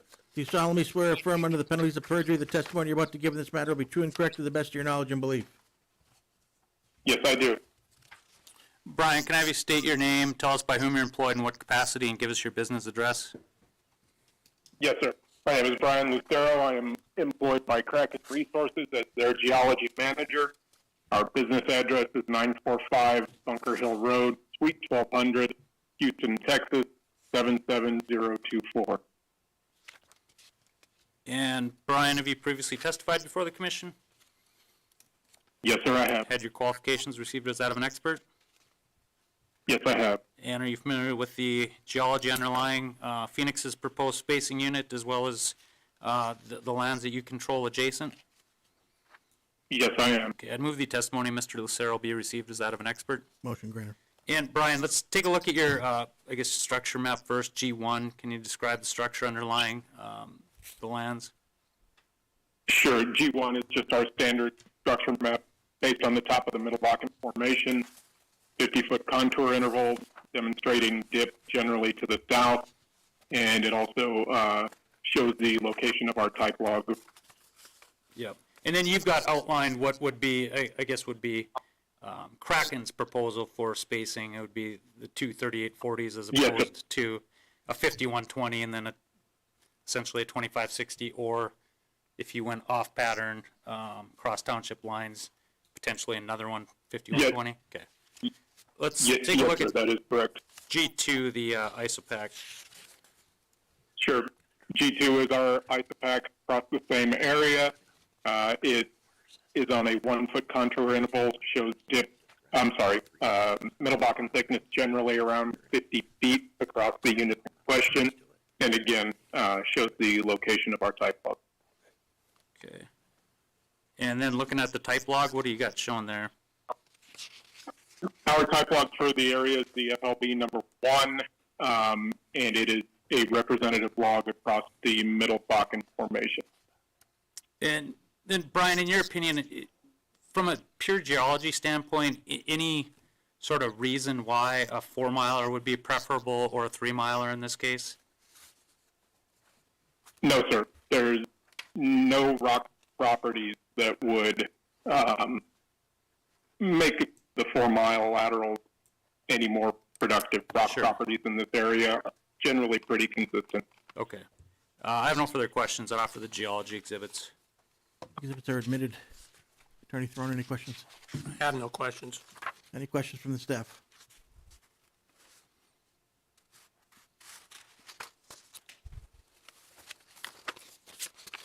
Mr. Luna? Yes. Do you solemnly swear or affirm under the penalties of perjury the testimony you're about to give in this matter will be true and correct to the best of your knowledge and belief? I do. Matt, can I have you state your name, tell us by whom you're employed in what capacity, and give us your business address? My name is Matt Luna. I'm employed by Kraken Oil and Gas. I'm Senior Vice President of Development. Our business is at 945 Bunker Hill, Suite 1200, Houston, Texas, 77024. And Matt, have you previously testified before the commission? I have, yes. Have you had your qualifications received as that of an expert? I have, yes. And are you familiar with the engineering matters that are associated with, I guess, Phoenix's requested spacing as well as sort of your proposed development plan in the adjacent lands? Yes, I am. Okay, I'd move the testimony of Mr. Luna be received as that of an expert. Motion granted. And Matt, let's look at your exhibit, the case 31325 protest exhibit.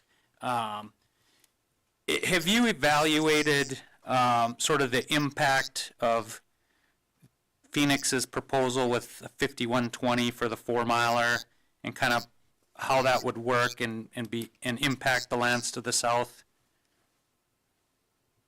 Yes, we took a look at the entire offset development.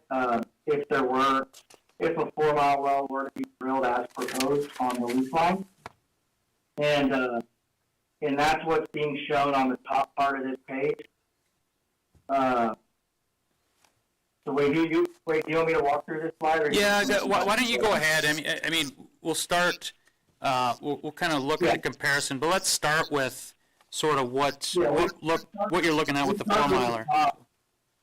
Yeah, we'll start with the top section here. So what we've done is we're showing the proposed lease line well, the 4-mile well there in red in the top map, the dashed red line. And so what this map shows there on the top is Kraken's acreage is shaded in blue, in light blue. All the wells in the shaded areas are operated by Kraken. You can see there we're showing a little rig figure with the call out that says a Kraken 6-well pad. We are currently drilling 6 wells on with that rig. We're drilling 3 miles to the north, 3 miles to the south. We spaced those 1920s in July of 2022. And as Alan mentioned, we would have spaced the adjacent lease lines to the east as 3 miles at that same time. But if you kind of take a step back, in July of 2022, there was not production in the immediate areas. So we did not propose a lease line, a 3-mile lease line in that scenario. We wanted to drill our 1920s, get production, and then based on the NDIC rules, the proposed 3-mile lease line wells would have production. But we are currently developing our 1920s, shown there in the dashed line, the dashed thinner blue line going north and south. And shown in the red dash, as mentioned, is the 4-mile well that Phoenix has proposed. And so looking at what's remaining, if that were to occur across our adjacent unit, if a 4-mile well is drilled on that lease line, what is left on the adjacent ESUs is to drill a 2-mile. And so that 2-mile well there is shown in the thicker blue on the bottom middle right hand of the page. So if a 4-mile well is drilled on that lease line, the remaining development of the puzzle pieces of the adjacent lease line would be a 2-mile well. And also looking at kind of future surface locations, if a 4-mile well, if Phoenix does drill a 4-mile well as shown, we put their surface location in this diagram on the section 5 in the north. I think listening to the previous hearings, that actually should be in section 20 to the south. But the point still stands here. There's one surface location to drill that 4-mile well. We would have to put a surface location to the south to drill our 2-mile well, and 2-mile lease line well if Phoenix were to do their 4-mile. And then we would have to put another surface location in the middle of section 18 to drill our northern 3-mile well, just mirror image of the 3-mile wells that are currently being developed. And so that gives the lay of the land if Phoenix were to drill a 4-mile well. We have 3 surface locations, 1 4-mile lease line and 1 2-mile. Looking to the right, we show the economics of each of the lease lines. The lease line 1 table on the top left there, where the tables are on the top, that walks through our 4-mile economics. And lease line 2 walks through our 2-mile economics. And then we roll up and show a total project economics there in the middle of the table. And in this instance, the total project of top scenario, the 4-milers are economic. 2-milers are not as economic, obviously, as everyone discussed on these exhibits. But the total project does generate positive economics, and it is favorable. But what we've also done is, on the bottom part of the page, is we are showing, what we feel is an optimal development for these lease line corridors. Number one, based on our original expectations of how to develop out here. We're drilling a rig on these 1920s right now. We always envisioned to drill mirror image lease lines as shown in the bottom map. But the bottom map shows, in our opinion, the most optimal development for these lease line corridors at hand. And so shown there, again, it's a mirror image. It's the same map as shown in the top. But what we've done on the bottom map is we're showing how we feel is most optimal to develop these lease line corridors. So looking at that at the bottom, we would only use one pad to develop the lease line corridors here. We have surface access and a surface location agreement in place to drill those lease lines as shown in the bottom of the 3-mile lease line. So we would drill the 1920 remaining infill along with those lease lines shown there at 3-mile wells. And moving to the right on the economic side, lease line 1 and lease line 2 tables at the bottom part of the page here, those show the economics and recovery for the 3-mile well.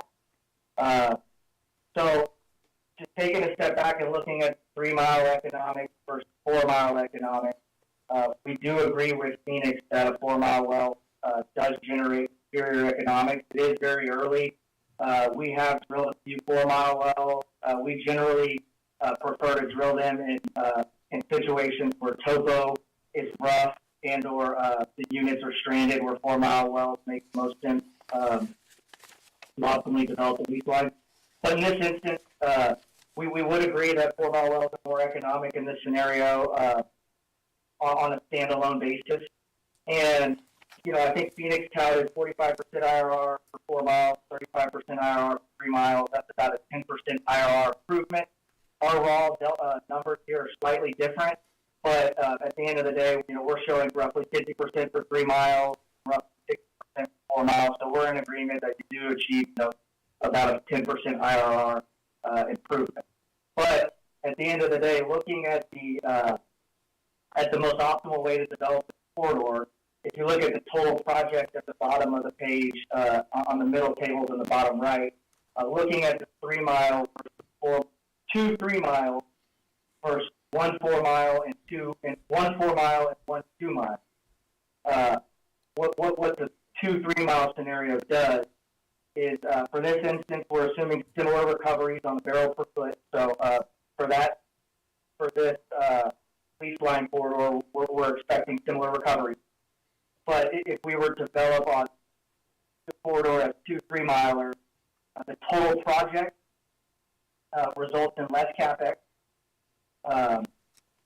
It is more capital efficient, and it's also more economic. And so for the economic basis, yes, on a standalone 4-mile makes better than 3. But looking at holistically what that does to the remaining development, well, that is the 4-mile scenario shown at the top does hinder you because you're left with a 2-mile well, and that's not as economically optimal as 2 3-mile wells. Additionally, at the bottom of each section where the tables are, we have the future pad locations to develop these corridors, and not only does the bottom scenario generate favorable and more optimal economics, it also prevents waste and reduces the number of surface locations needed to drill these line corridors. So, I think this is our view on optimal development for these corridors. It's always been our view since July of 2022 when we proposed these 1920s. We did not propose these lines because there was no adjacent production within the section. And so this is how we think about optimal development. When we face lease line wells, we make sure that the remaining puzzle pieces are not impacted and make sure things stay on pattern. Right. So, Matt, I mean, you're essentially, you're not disagreeing with Phoenix that, you know, if you could look at this in a vacuum and totally isolate, you know, a 4-miler versus a 3-miler with no other considerations, yeah, in theory, a 4-miler could be more economic than a 3-mile well, correct? That's correct. But we're not looking at it in a vacuum, and we can't look at it in a vacuum. You've got to look at it with respect to, you know, surrounding spacing, surrounding development, and take those considerations into account. And if you do that, in this case, 2 3-milers is the better way to do it, more efficient, more economic, correct? Yes, that's correct. And just one other thing, with respect to, you know, this particular 4-miler that we're talking about for the section line, if I understood correctly, the surface location could be in the southeast quarter of 20. Would that give you any pause, you know, as an operator, you know, drilling from that far away to reach that kickout point? Yeah, we had that discussion when we found out earlier that earlier on the call that the pad would be in that southeast section of 20. Amongst the group here in the room at Kraken office, we were surprised to hear that based on our view there, that would be a pretty significant tangent to kick out and build to reach the lease line setback. We try to hone in on the tangents and the builds there required to optimally produce and drill the well, and that, you know, I just learned of this. We don't have the rough calculations on our hand, but on hand, that would be a pretty significant tangent and build that may hinder future rod lift or production with that big of a tangent. Okay. I have no further questions. I'd offer the exhibit. The exhibit is admitted. Attorney Throne, any questions? Yes, I do. And I must confess, I didn't catch your last name when you introduced yourself. Could you please tell me what it is again? Luna, L-U-N-A. Oh, okay. No, we're going to have to get him back on. Mr. Luna, the proposal of Phoenix 4-mile lateral and a 2-mile lateral are not mutually exclusive, are they? Both could be drilled. Both could be drilled as shown in the top diagram, and in our view, that is not the most efficient way to develop the lease line corridors at hand. I understand you don't like it, but it is possible. It's very much possible, but it does. That's all I asked. The additional surface locations, and it is less optimal than. Mr. Luna, that's all I asked. And I believe in the top part of your exhibit, you show that a 2-mile lateral shows a 25% rate of return, correct? Internal rate of return? Yes. And you briefly addressed this, but if Phoenix were willing to use its proposed surface location in Section 20 and drill a 2-mile lateral, and they felt they could do it, there would be no reason why they couldn't try if arrangements were made to do so, right?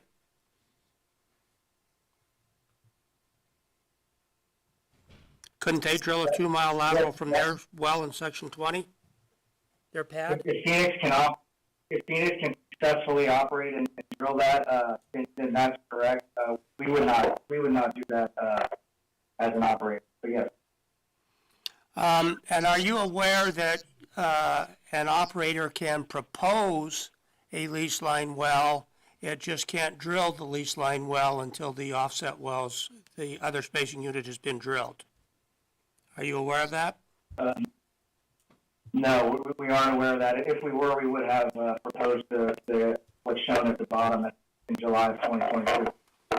Okay. Thank you for that. We'll make note of that and make sure we consider that going forward. Now, have there been additional data acquired by all operators since July of 2022 when you originally spaced these lands? I'd imagine so. I think there'd be about 2 years worth of more data out there. So it's entirely possible that 4-mile laterals are better now than they would have been in 2022. Yeah, in a vacuum, I agree with that.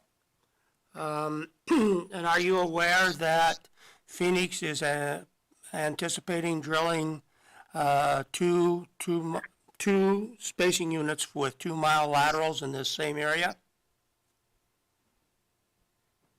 I am not aware. If I told you they're willing to do that and believe they can still make money with a 2-mile lateral, would you believe me? I would have to see the data. Okay.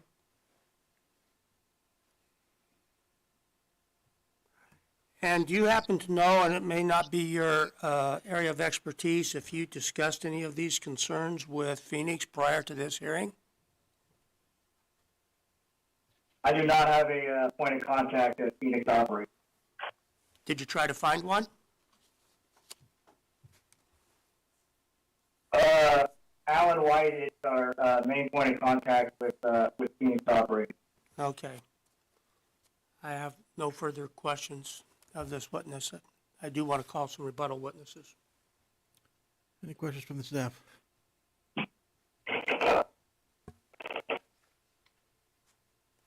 Matt, I'm looking at your exhibit where you're showing the proposed and the protest layouts. I don't see a exhibit number on it, but it's the last one in the packet. Yes. With the table and the map and that? Yes.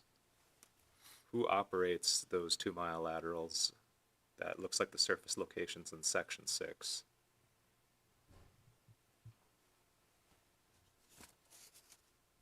Hess. Hess? Yes, Hess operating. Have you had any contact with Hess? Do they plan to drill a 2-mile lateral from that pad on the section line? I have not talked to Hess, but Alan White, sitting right next to me, he has talked to Hess. He has. I don't know if I can answer now or not, but yes, I've discussed the matter with Hess, and Hess does not plan on drilling 2-mile laterals, at least to my knowledge, in this DSU.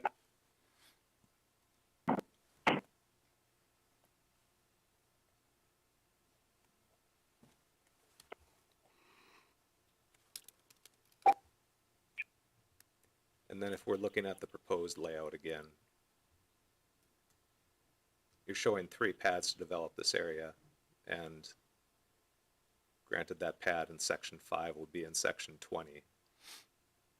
If we're looking outside of just the lease line, there's going to be at least 2 pads here regardless, right? Yes.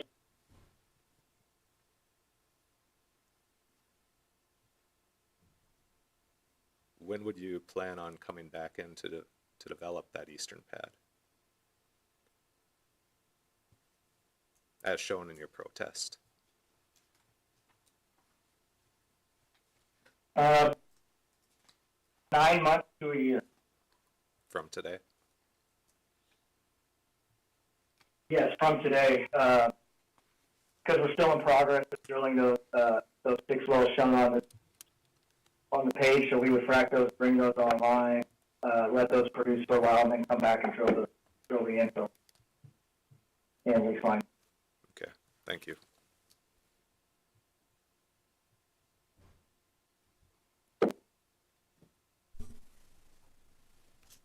Matt, to make sure I understand on your exhibit, the number of future pad locations, you're including a pad that you would drill the eastern infill? Yeah, I think it should be. Sorry. It would include a pad to drill the eastern infill wells. Yes, that's correct.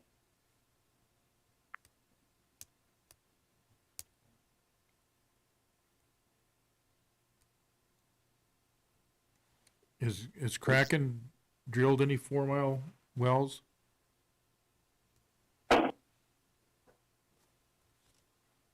We have drilled 4-mile wells. We have drilled 2 4-mile wells in Montana. We have drilled 3.75 mile wells in North Dakota. Both of those instances were due to topography or stranded units that set up perfectly for a 4-mile and no other development. So instead of two miles, we did 4 miles.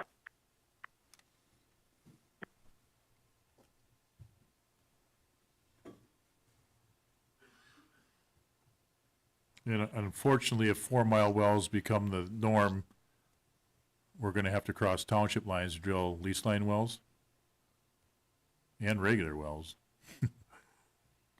Would you agree with that? I can see that becoming the norm, yeah. Okay, thank you.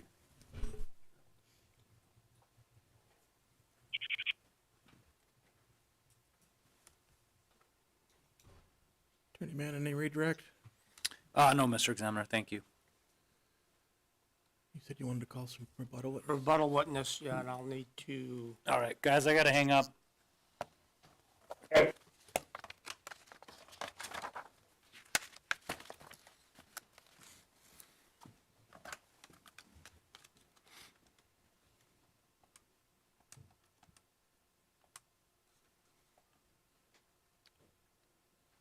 do they know we're calling?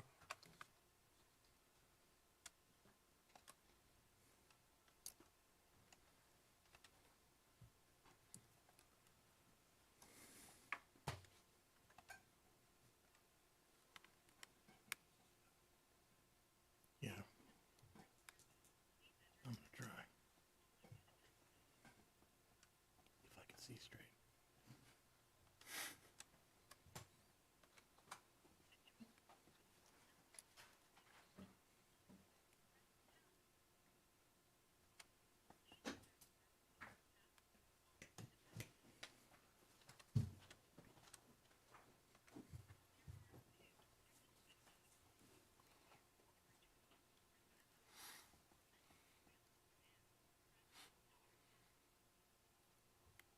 Eric, you there?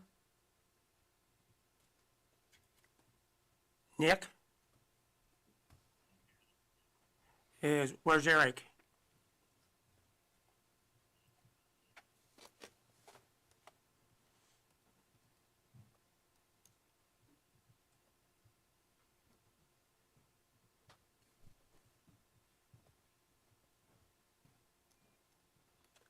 Eric, that you? Okay, I've got some questions for you, Eric.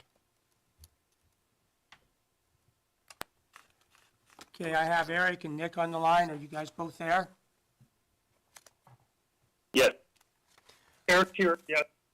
Okay, I'll call Eric Chevy first.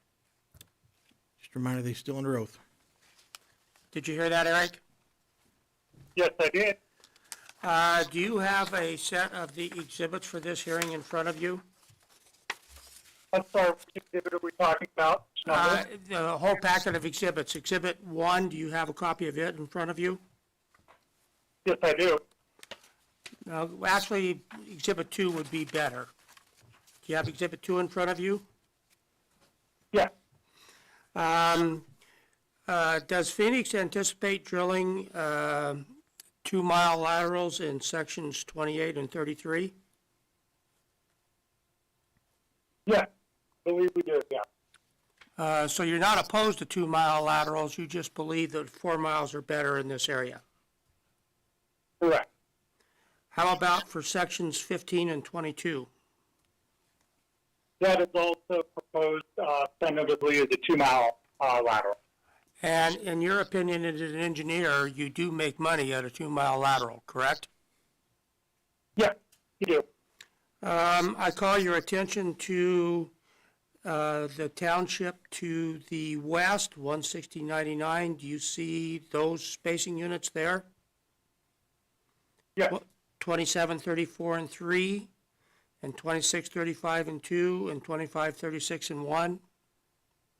Yeah. Do you know if Phoenix has drilled wells in those spacing units across township lines? Yeah, you have to respond. Do you have some wells that have already been drilled? Do you happen to know how many?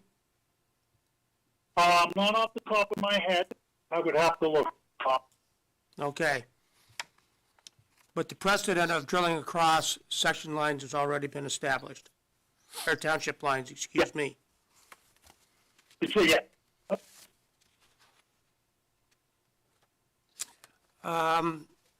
You heard, Mark, or you heard that there is a location in section 20 proposed for Phoenix's 4-mile lateral. Do you remember that discussion? Yeah. Yeah. As an engineer, do you see any issues with drilling a 2-mile lateral from a surface location in section 20? From an engineering standpoint, no. No issue. You believe that Phoenix could drill a well from section 20 that would be a 2-mile lateral to the south? Yes, yeah, I believe you're talking about 2833? Yes. Correct. Yeah. Okay, I have no further questions for Mr. Chevy. Attorney Mann, any questions? No, no questions. Any questions from the staff? Did you have anything further? Nothing further. Thank you, Eric. Okay, you would ask the record remain open. How long do you need? Since next week is Thanksgiving, can we do 2 weeks? Just to Sure. make sure? Let's-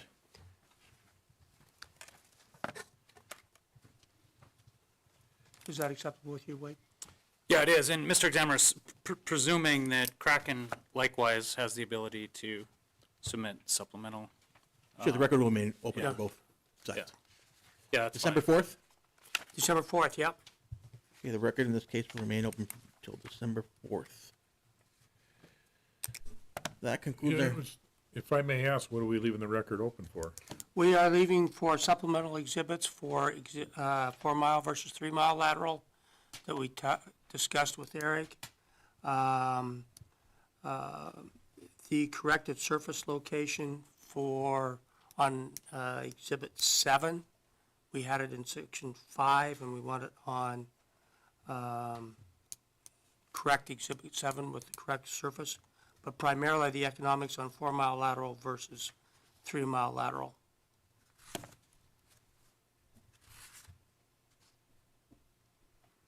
That Mr. Chevy discussed. Do you disagree with Kraken's economics? I suppose it's kind of hard to ask him now.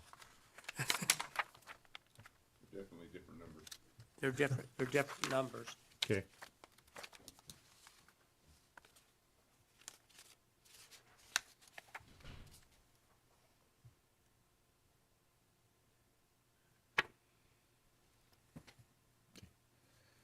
That concludes our hearing for case number 31325.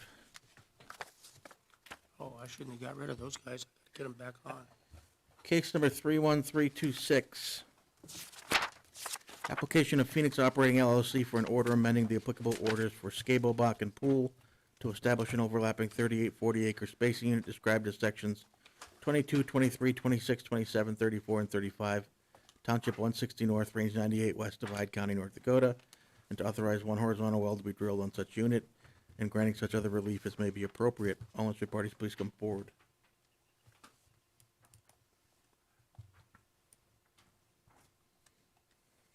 Tom Throne appearing on behalf of Phoenix Operating.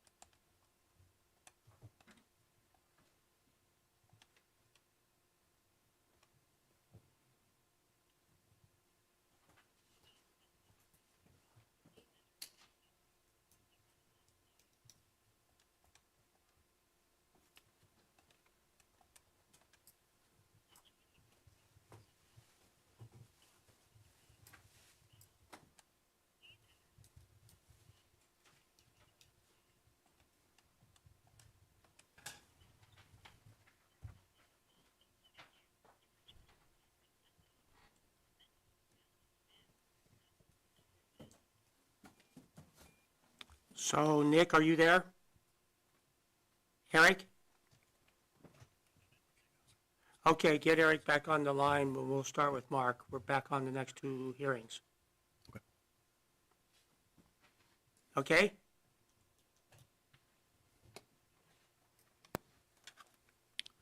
Attorney Throne, would you like to combine the next two cases for the purposes of the hearing? That'd be fine with me. Pass those out yet. This is the new one. Do you have one of the first ones? I do. You need one? Yeah.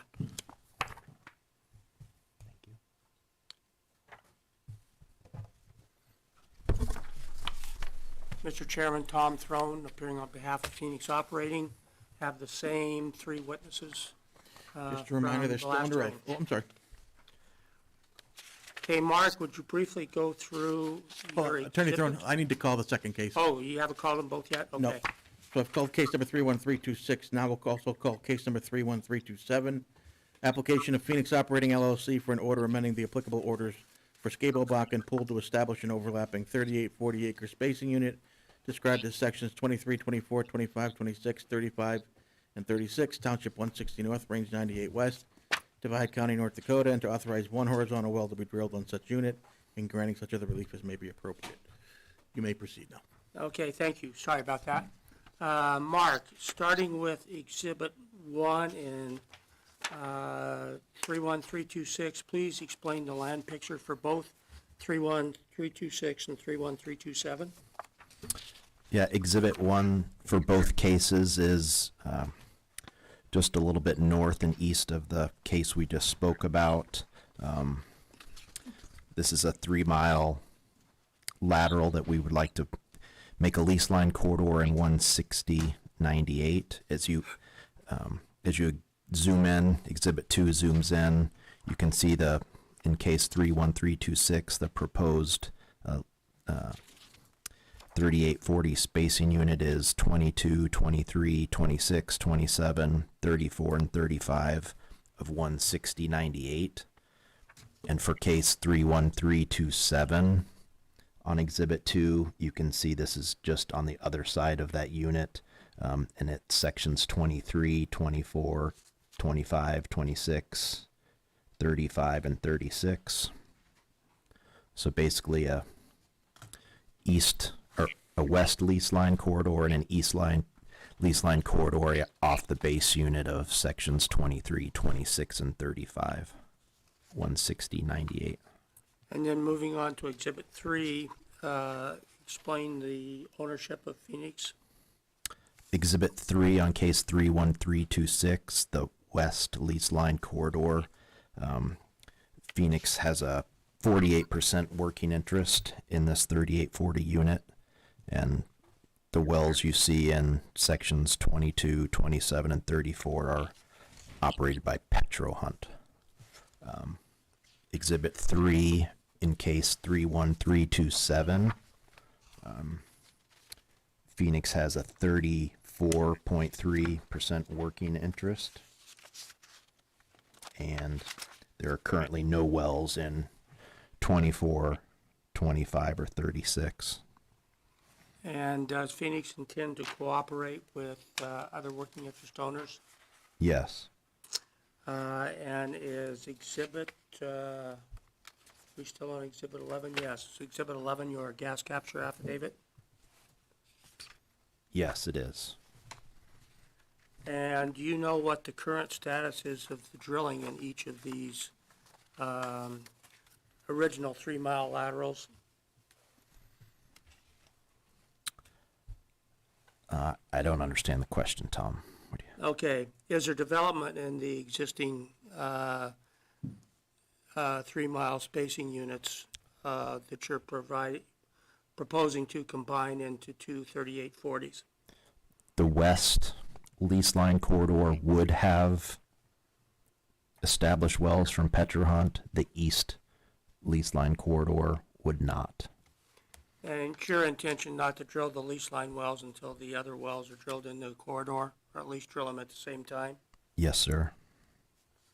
I would ask that Exhibits 1, 2, and 3 of each of the cases be admitted into the record.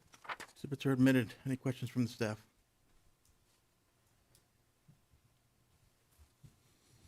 You can proceed. Nick, are you there? Yes, sir.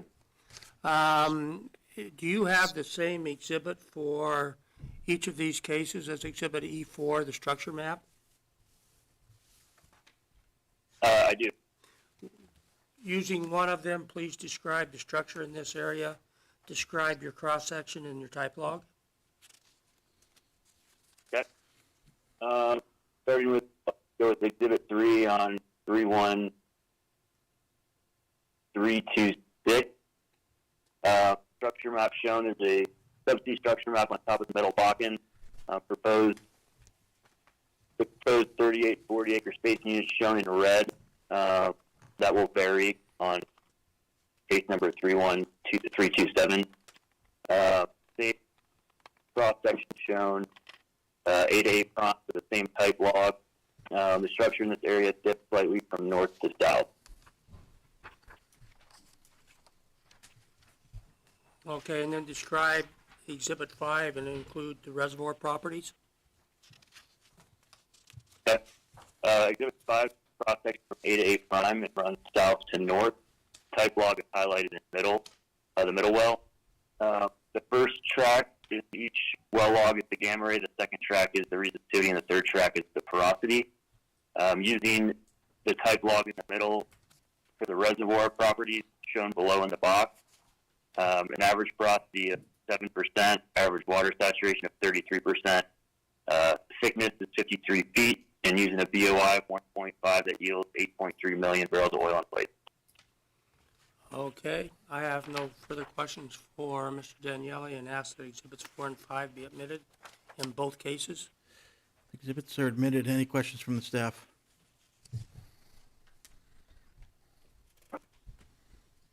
You can proceed. Eric, are you there? Yes, I am. Beginning with Exhibit 6, are they the same for both cases? They are. And is this the same wellbore diagram that you discussed in 31325, the last hearing? Yes, it is.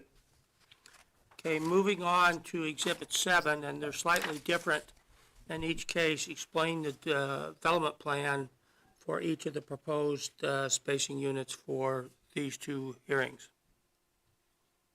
Okay, in case number 31326, on this I am showing the west line proposal in sections 23, 26, 27, 34, and 35. That would drill same batch build with other 5 wells in this DSU, 4 being in unit, the 5th one being the east line lateral, which is on exhibit, which is in case 31327, that depicts the east line lateral with BSU. That would be section 23, 24, 25, 26, 35, and 36. Mark has already explained. And just to reiterate, Phoenix would batch drill all these wells? Correct, we would. Now, you discussed offsetting wells on Exhibit 8 in the last hearing.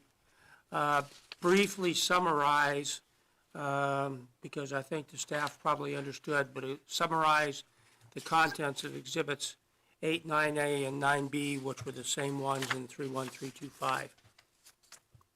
Yes, these 3 exhibits here are just providing context and justification for the spacing we proposed in this area, which is 1,100 feet apart between middle block and lateral. So that's what this material is supporting. Okay, and moving on to Exhibit 10, would you please describe the economics and of a 3-mile lateral? Yeah. So for a 3-mile middle block and lateral, we have an approximate EUR of 485,000 barrels of oil. The ARCS equation that defines it is an initial rate of 30,000 barrels of oil per month, an economic well life of approximately 29 years. Initial decline rate is 74%, GP factor of 0.9. Average GOR in the area is about 2,200 SCF per barrel, so that also yields an additional 1,024 MMCF of gas reserves. Economics, we're run at $69 oil price, $2.50 per MCF. D&C costs for a 3-mile lateral is approximately $9.5 million. The OPEX model being applied similar to our other case is $5 per barrel of oil. Fixed OPEX component is $7,500 per well per month. Royalty rate is assumed to average 20% in the area. That yields a PV10 of $12.8 million and an internal rate of return of 25%, with a payout of approximately 28 months. Okay. And the gas capture affidavit is the one that was testified to by Mr. Johnson. Yes? Okay. Yeah.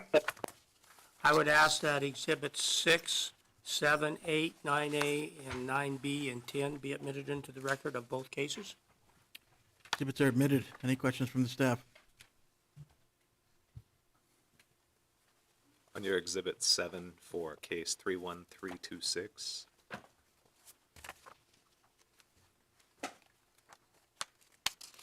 how far is the well going to be drilled off the section line? I believe we are planning for 550 feet. Mark or Nick can maybe correct me on that. 550 feet? I believe that's correct. Mark, do you have a better For answer? sorry, this is Nick. Can you restate that question for me? You said 31326. Sections. Exhibit 7. Yes, the sections 22, 23, 26, 27, 34, 35. Yeah, so that will be. We'll drill that well on the leaf line. It's hard to see the dashed line over the sections, So we kind of put it offset, but that will be drilled on the leaf line. And same with the 31327, that will be on the lease line. And then that well line shown in section 24, is that just the planned line of a canceled permit? Yes, that's correct. Okay, thank you.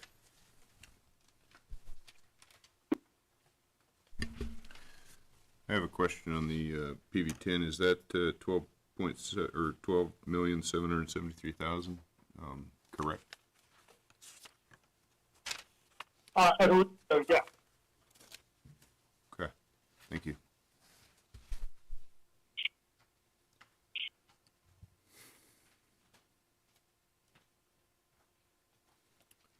Okay, that concludes our hearing for case numbers 31326 and 31327.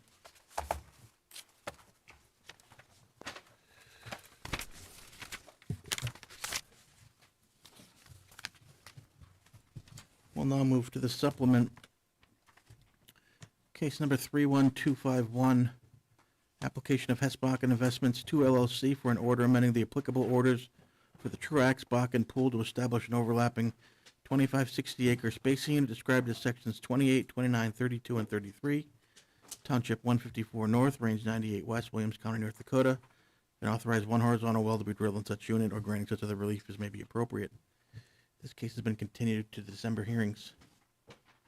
That concludes our hearing for case number 31251.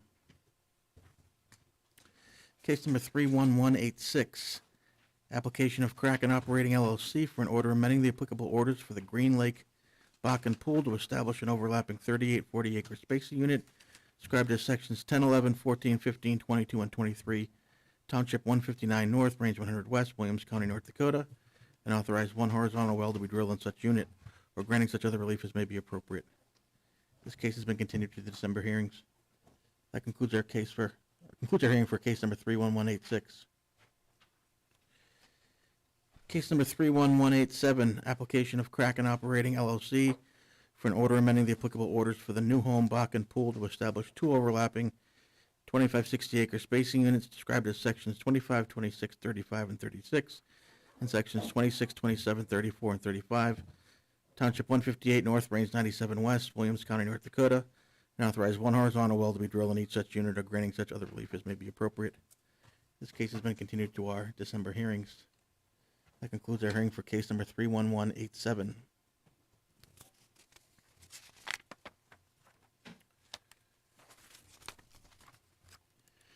Case number 31264, application of Phoenix Operating LLC for an order amending the applicable orders for the Little Knife Bakken Pool to establish a 1920 acre spacing unit described as sections 5, 8, and 17, Township 144 North, Range 98 West, Billings County, North Dakota, and to authorize 4 horizontal wells to be drilled in such unit and granting such other relief as may be appropriate.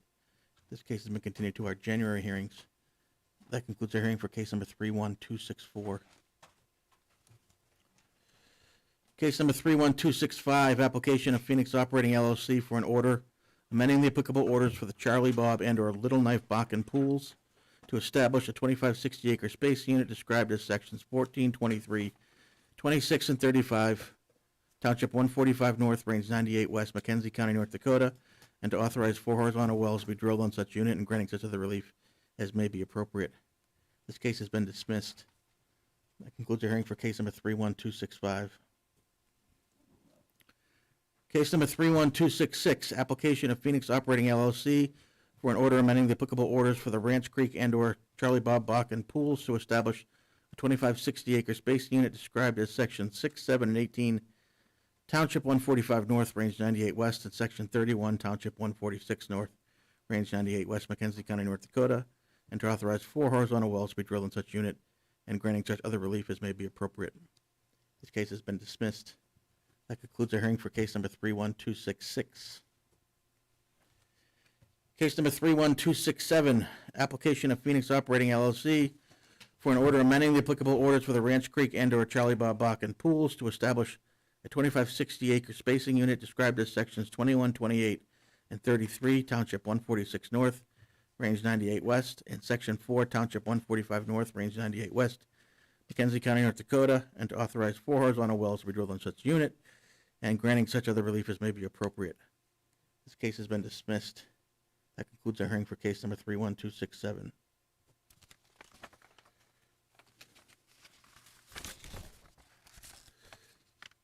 Case number 31238. Application of Phoenix Operating LLC for an order amending the applicable orders for the Ranch Creek, Charlie Bob Bakken pool to establish a 2560 acre spacing unit described as sections 29 and 32, Township 146 North, Range 98 West, and sections 5 and 8, Township 145 North, Range 98 West, McKenzie County, North Dakota, and to authorize 4 horizontal wells to be drilled on such unit and granting such other relief as may be appropriate. This case has been continued to our December hearings. That concludes our hearing for case number 31238.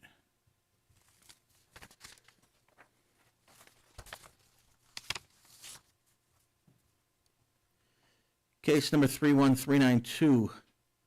In the matter of the application of Continental Resources, Inc. for an order suspending and after hearing, revoking the permit issued to Savannah LLC to drill the Midas 36-25 4TFH-XE well at sections 25 and 36, Township 155 North, Range 99 West, and sections 30 and 31, Township 155 North, Range 98 West, Williams County, North Dakota, and granting such other and further relief as may be appropriate. This case has been dismissed. That concludes our hearing for case number 31392, and that concludes our hearings for the day.